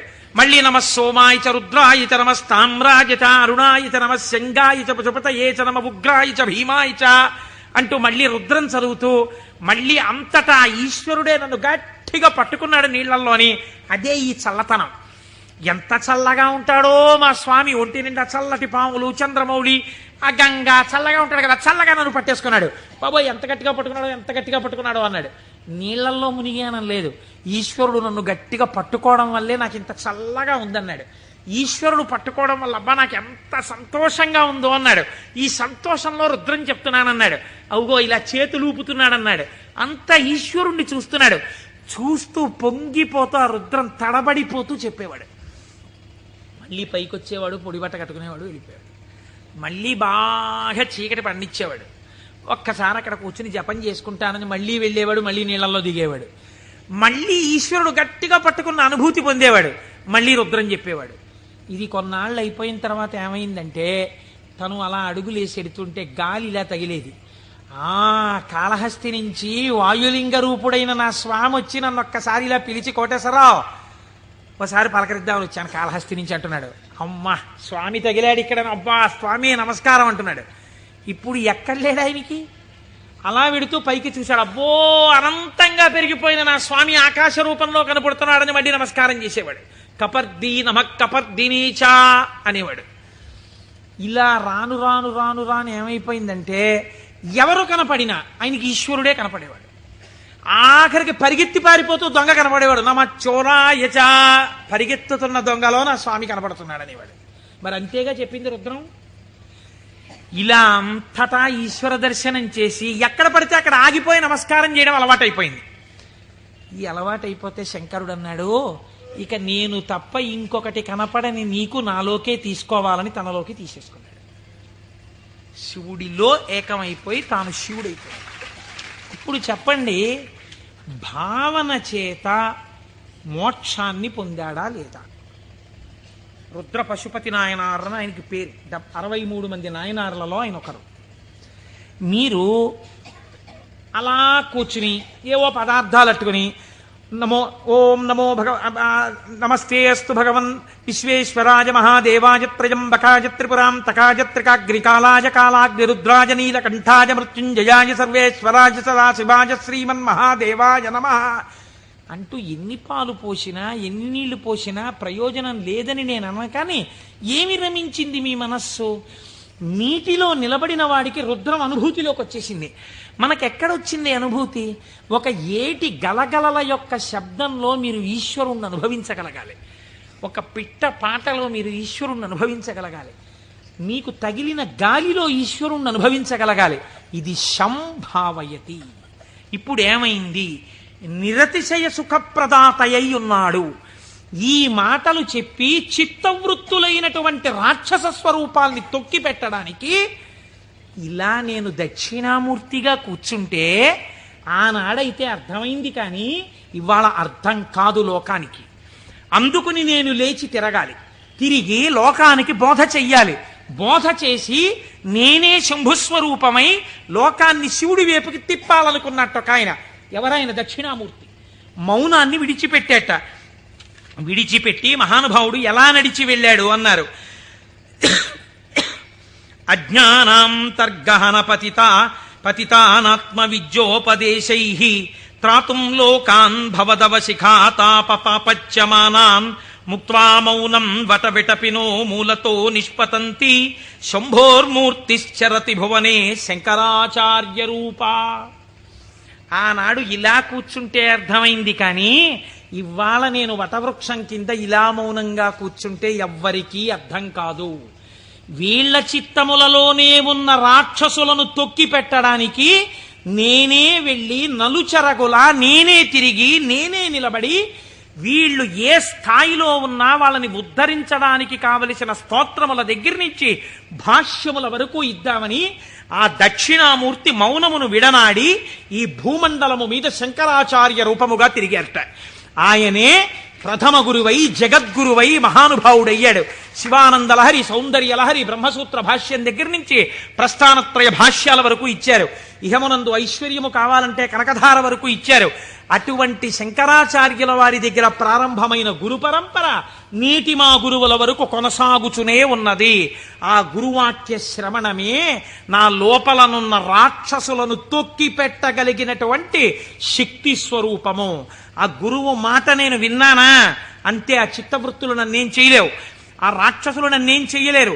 సంభావయతి, నా యందు మంచి భావములు ప్రవేశించి ఈశ్వరాభిముఖుడనై శం నిరతిశయ సుఖస్వరూపమైన శివుని యందు కలిసి నేనే శివుడనగుచున్నాను. అటువంటి స్థితిని నాకు కలగడం కోసమే మహానుభావుడైన పరమాత్మ నాకు ఈ ఉపకారం చేశారు. ఇటువంటి జ్ఞానము కలగడము దేనివల్ల కలుగుతుంది అన్నారు. ఇటువంటి జ్ఞానమే శంభుస్వరూపం మీకు కటాక్షిస్తుంది. అందుకే శంభు అన్న నామం అంత గొప్ప నామమైంది. పరమశివుని యొక్క రూపాలలో ఆ శాంభవ స్వరూపం అంత గొప్పదైంది. ఆ నామాలు చెప్పుకుంటే చాలు మనం ఉద్ధరింపబడతాం. అందుకే కదా ప్రతిరోజు ప్రదోష వేళ చెప్పుకుంటున్నాం. ఈ చెప్పుకున్న ఫలితం ఏమిటో మనకు ఒక రోజున తెలుస్తుంది. తెలిసిన రోజున అయ్యా మనం ఎంత అదృష్టవంతులను ఆ రోజున నామని చెప్పుకున్నాం అనుకుంటాం. మనకి పెద్దలు ఒక మాట చెప్తారు, శరీరమునందు ఆరోగ్యం లుప్తమవుతోంది అనుకోండి, ఆరోగ్యము మళ్ళీ పొందికగా కుదరాలంటే ఒక్కరి వలన మాత్రమే కుదురుతుంది. సూర్యోపాసన చెయ్యాలి, ఆదిత్య హృదయం చదువుకోవాలి. ఆరోగ్యం భాస్కరాదిచ్చేత్, శరీర ఆరోగ్యము మనస్సు ప్రశాంతముగా ఉండుట సూర్య భగవానుని యొక్క అనుగ్రహము వలన కలుగుతుంది. శ్రియమిచ్చేత్ హుతాశనం. ఇవాళే పొద్దున నేను ఒక ఉపనయనానికి వెళ్ళాను. ఆ ఉపనయనానికి వెళ్ళినప్పుడు మా దొరగారితో, చూశారా దొరగారు అగ్నిహోత్రాన్ని ఎలా ప్రార్థన చేస్తారో అని మా దొరగారికి చెప్తూ అక్కడ కూర్చున్నాను. ఆ అగ్నిహోత్రం చేసినప్పుడు అగ్ని కార్యం చేస్తూ ఆ అగ్నిహోత్రాన్ని అడుగుతారు, నాకు ఇవన్నీ, ఈ వీర్యము, ఈ పరాక్రమము, ఈ ఐశ్వర్యము, ఈ ధనము, ఈ సంపత్తి, ఇవన్నీ కూడా నాకు ఆ హుతాశన నాకు ఇయ్యి అనగా, ఓ అగ్నిహోత్రమా నువ్వు నాకు కటాక్షించు అని అడుగుతారు. అందుకే అగ్ని కార్యం చెయ్యడానికి సమర్థత కలిగిన వాడైతే తానే అగ్ని కార్యం చేస్తాడు. నాకు లేదు అగ్ని కార్యం చెయ్యగలిగిన సమర్థత, ఏం చెయ్యాలి అన్నారు. ఇప్పుడు మీకు నేను ఒక ఉదాహరణ చెప్తా. రేపు ఫిబ్రవరి 11వ తారీఖున సుబ్రహ్మణ్యేశ్వర స్వామి వారి యొక్క హోమం జరుగుతుంది ఇక్కడ. ఆ హోమం జరిగినప్పుడు మీరు చెయ్యగలరా సుబ్రహ్మణ్య హోమం? ఆచంద్ర తారార్కం వంశం నిలబడాలి. ఎక్కడో ఒక చోట వంశం ఆగిపోయే ప్రమాదం రావచ్చు. కానీ ఒక్కసారి ఎవడు సుబ్రహ్మణ్యుడి కావిడి భుజం మీద పెట్టుకున్నాడో, సుబ్రహ్మణ్యుడికి హోమం చేశాడో, వాడి వంశం ఆగదు. అటువంటి ప్రతిబంధకం ఉంటే తొలగిపోతుంది. ఇప్పుడు మీకు రాదా హోమం చేయడం, మరి మీరేం చెయ్యాలి అంటే, కలియుగమునందు పురుషార్థమును వెచ్చించు. అందుకని టికెట్ పెడతారు. దాని మీద డబ్బులు సంపాదించడానికి కాదు. ఒక టిక్కెట్ పెడితే మీ ద్రవ్యాన్ని మీరు వినియోగించాలి. అది ఓ 1000 రూపాయలు అవుతుంది అనుకోండి, మీ దగ్గర 2000 పుచ్చుకోరు. ఎందుకు పుచ్చుకోకూడదు? అలా పుచ్చుకుంటే వీళ్ళు మోసం చేసినట్టు అవుతుంది. ఎంత అవసరమో అంత పుచ్చుకుంటారు. ఇప్పుడు మీరు ఈ ద్రవ్యం ఇచ్చి బాహ్య అంతఃశౌచమును పాటిస్తారు. అంటే స్నానం చేసి విభూతి పెట్టుకుని తిలకం పెట్టుకుని, లేదా మీరు ఏ సంప్రదాయమునందుంటే అటువంటి తిలకధారణ చేసి వచ్చి కూర్చుంటారు. ఆచార్యముఖేన మీ కొరకు ఆచార్యులు చేస్తారు. ఆ పదార్థములన్నింటి మీద మీ చెయ్యేసి మీ గోత్రనామాలు చెప్పి అక్కడ హోమం చేస్తారు. ఇప్పుడు ఈ హోమం ఎవరు చేసినట్టు? మీరు చేసినట్టు మీ ఖాతాలో పడిపోతుంది ఫలితం. కాబట్టి ఇప్పుడు ఏమవుతోంది? మీకు కావలసినటువంటి సుఖమునకు హేతువు కర్మ మార్గము చేత మీకు ఇప్పిస్తారు ఈశ్వరానుగ్రహంతో. ఇలా శ్రియం, అది ఏ రకమైన ఐశ్వర్యమైనా దేని వలన కలుగుతుంది? అగ్ని కార్యము వలన కలుగుతోంది. కాబట్టి శ్రియమిచ్చేత్ హుతాశనం, అగ్నిహోత్రము వలన మీకు ఐశ్వర్యము కలుగుచున్నది. ఈశ్వరాత్ జ్ఞానమన్విచ్చేత్, జ్ఞానదాత మహేశ్వర. ఈశ్వరుని యొక్క అనుగ్రహము వలన మాత్రమే జ్ఞానము కలుగుతుంది. ఆ జ్ఞానం ఇచ్చేవాడికే మహేశ్వరుడని పేరు. ఈ మహేశ్వరుడు ఎందుకు ఇస్తాడు? శంభునామాన్ని మీరు గట్టిగా పట్టుకుని ఆ నామాలతో పిలిస్తే, ఏవం శ్రీ శంభుదేవస్య, శంభుదేవుని నామాలు ప్రదోషంలో పిలుస్తున్నారు అనుకోండి, మీరు పేరు పెట్టి పిలవగా పిలవగా పిలవగా పిలవగా ఏమవ్వాలి? ఆయన పలకాలి. పలికితే ఏమనాలి? మీ వంక చూసి ఏవం శ్రీ శంభుదేవస్య నామ్నామస్తోత్తరం శతం అంటున్నారు మీరు. 108 నామాలతో నిన్ను పిలిచాను. ఆయనకు ఓసారి చూసి, సరే పిలిచావు, నేను శంభుదేవుణ్ణి కాబట్టి ఏం చెయ్యాలి? నీ భావాలు మార్చి నిన్ను ఈశ్వరుడి వైపుకి తిప్పాలి. నీకు సత్ప్రవర్తన కల్పించాలి. నేను నిన్ను చక్కటి వాడిగా రూపుదిద్దేటట్టుగా చెయ్యాలి. నన్ను నువ్వు పిలిచినందుకు నేను నీకు చెయ్యగలిగింది అదే. కాబట్టి ఇప్పుడు ఆయన మీకేం చేస్తాడు? ఇదే చేస్తాడు. మీరు ఆయన విసుక్కున్నా సరేనండి. లోకంలో ఒక నానుడు ఉంది, మీరు చూడండి. అమ్మా అమ్మా అమ్మా అన్నారు అనుకోండి, అమ్మ అంటుంది. ఆవిడ ఏదో పోపు వేయించుకుంటూ ఉంటుంది. అంటుంది. అమ్మా అమ్మా, బా ఏమిటి అమ్మా అమ్మా అమ్మా చెప్పు ఏమిటో. అమ్మ నిన్ననే కాలేజీకి వెళ్ళానా అని మొదలు పెడతాను. నువ్వు ముందు తెవులు చెప్దు కాని విలే, కాలేజ్ టైం అయిపోతుంది అవతల అని పోపెట్టా. అది చిన్న బుచ్చుని అంటుంది పిల్ల. అంటే ఈ పోపెట్టేసి దగ్గరికి వచ్చి రా జడేస్తాను, ఇప్పుడు చెప్పు ఏమిటి చెప్తాను అనుకున్నావు? వినకూడదనుకున్నది అనేటప్పటికీ లొంగిపోయి, పోన్లే పాపం వింటే మాత్రం ఏమవుతుందని జడవేయుట అనేటటువంటి ఉపచారం చేస్తూ మరీ వింది అమ్మ. ఎందుకు వింది? 4 మాటలు అమ్మ అమ్మ అమ్మ అన్నందుకు వింది. ఎలా వింది? మీకు ఉపచారం కూడా చేస్తూ వింది. అలా మీరు రోజు ప్రదోషంలో ఏవం శ్రీ శంభుదేవస్య ని శివ శివ శివ శివ అంటే ఆయన ఏం చేస్తాడు? ఓసారో 2 సార్లు అనొచ్చు, 3వ మాట ఏమంటాడు? ఓ సర్లే ఇంక నిన్ను చక్కగా తీర్చిదిద్దుతాను, సరేనా, అందరూ పొంగిపోయేటట్టుగా నీ ప్రవర్తన మారుస్తానంటాడు. ఇలా రావడానికి 10 మాటలు ఆయన విసుక్కున్నా మనం పిలవాలి. ఆయన అలా విసుక్కునేవాడు కాడు. కాబట్టి మనం రోజు చెయ్యగలిగిందేట నామం చెప్పడమే. ఈ నామము చేత మీరు శంభుని యొక్క అనుగ్రహాన్ని పొందాలి. ఇది శం, ఈ లోకంలో సుఖం దగ్గర నుంచి నిరతిశయ సుఖం వరకు, ఊర్ధ్వలోక సుఖం వరకు ఎంత సుఖం ఉందని మీరు అనుకుంటున్నారో అన్ని సుఖాల్ని మీకు ఇవ్వడం. దీన్నే కామకోటి అని పిలుస్తారు. కామకోటి అంటే కంచి కామకోటి పీఠం అంటారు. కామకోటి అంటే ఇక్కడ కోరికలు ఇవ్వడంతో మొదలుపెట్టి కోరికలు లేకుండా చేయడం వరకు తీసుకెళ్ళి ఆ తర్వాత పుణ్యం ఇచ్చి పుణ్యము వలన ఊర్ధ్వలోక ప్రాప్తి వరకు ఇచ్చి తర్వాత మళ్లీ తిరిగి రానవసరము లేనటువంటి పునరావృత్తి రహిత శాశ్వత శివ సాయుధ్య స్థితి అనబడేటటువంటి మోక్ష స్థితి వరకు ఇయ్యగలిగినటువంటి అంచులన్నీ ఆవిడ చేత పరిపాలింపబడుతున్నాయి. ఆవిడ అవనిక ఎత్తి ఈ కామకోటిలో నిలబెడుతుంది. ఈ కోటిలో ఏ మెట్టు మీద నువ్వు నిలబడతావో దానికి తగినట్టుగా నిన్ను నిలబెట్టడానికి ఈ నామాలు, ఆ ఈశ్వరానుగ్రహము నిన్ను రక్షిస్తున్నాయి. నీకు రుద్రపశుపతి నాయనారు వృత్తాంతం ఒక్కటి ఉదాహరణగా సరిపోలేదా? రమించిన హృదయం అటువంటి భావం ఒక్కటి కలగగానే రమించిపోయిందంతే. ప్రమాదం అంతా ఎక్కడొస్తుందో తెలుసా అండి? మీరు చూడండి, మనం లోకంలో ఒక పెద్ద పొరపాటు చేస్తుంటాం. మనస్సు యందు దోషం ఉండదు. మనస్సు ఏ స్థానాన్నైనా వెతకడం దానికి అలవాటు. మీ మనస్సు ఒక స్థానాన్ని అడుగుతుంది. అది ఏమండి, సాయంకాలం 6:30కి వెళ్ళి కాసేపు మనం కూడా నామం చెప్పుకుంటే బాగుంది. లేదు, కొన్నాళ్ళకి పురాణం అయిపోతుంది. సాయంకాలం 6:30కి వెళ్ళి శివాలయం అరుగు మీద కూర్చుని అలా గుడి యొక్క ధ్వజస్తంభం దగ్గర గంటలు చిరుగంటలు మోగుతుంటే, పక్షులన్నీ గోళ్లకి చేరిపోతుంటే, శివాలయంలో ఉన్నటువంటి ప్రధాన అర్చకుడి దగ్గర శిష్యులు పాఠం నేర్చుకుంటుంటే, ఆయన ఒక్క మాట చెప్తే వీళ్ళు 3 మాటలు చెప్తుంటే, గుళ్ళోకి వచ్చిన వాళ్ళు గంట కొడుతుంటే అవి వింటూ ఒక 20 నిమిషాలు కూర్చుంటే ఎంత ప్రశాంతంగా ఉంటుందో అంది మనస్సు. అంటే మీ మనస్సు ఒక స్థానాన్ని అడిగిందా లేదా? కానీ దాని గొంతు మీరు ఎక్కడ నొక్కుతారో తెలుసా అండి? ఇది 6:30కి నాన్నగారండి ఎలాగైనా సరే మనం రోజు కాసేపు ఈవినింగ్ వాక్ వెళ్దాం నాన్నగారండి, డాక్టర్ గారు మార్నింగ్ వాక్ ఏదో ఒకటి చేయమన్నారు, వెయిట్ తగ్గాలంటున్నారు నన్ను, నేనేమో తిరగలేను నాన్నగారండి, మీరు కూడా నాతో రండి అందనుకోండి. పిల్ల లేకపోతే పిల్లాడు లేకపోతే భార్య లేకపోతే ఎవడో స్నేహితుడు, ఉత్తర క్షణం మీరు వచ్చిన ఒకే ఒక మంచి ఆలోచన పీక నొక్కేస్తారంతే. సరేలే గుళ్ళోకి ఇంకో మాట ఎప్పుడో వెళ్దాం, పాపం అడిగాడు కదా అని వెళ్ళిపోతారు. ఒకరోజు పొద్దున్నే కాసేపు మీరు 6 గంటలకి ధ్యానం చేసుకుంటే మీకు బాగుందనుకోండి. 6 గంటలకు అబ్బా లేచిపోతే పొద్దున్నే 6 గంటలప్పటికి మీరు లేచిపోయి ఆ బాత్రూంలోకి వెళ్ళి పడపడ స్నానం తిరుగుతుంటే నిద్ర పట్టే వాళ్ళకి కూడా నిద్ర పట్టట్లేదు. 7 వరకు హాయిగా ఎందుకు వెళ్ళిపోయాడు? మీరు ఏది చెప్పిన మాట ఎక్కడ విన్నారు? ఇంట్లోకి రెండంటేనే రాని వాళ్ళకి ఎవడు చెప్తాడు? బయటికి వచ్చిన వాడు చెప్పారు వెళ్ళిపోమనే చెప్తాడు కదండి. కాబట్టి పట్టు విడుపు అని 2 మాటలు మనకి శాస్త్రంలో ఉన్నాయి.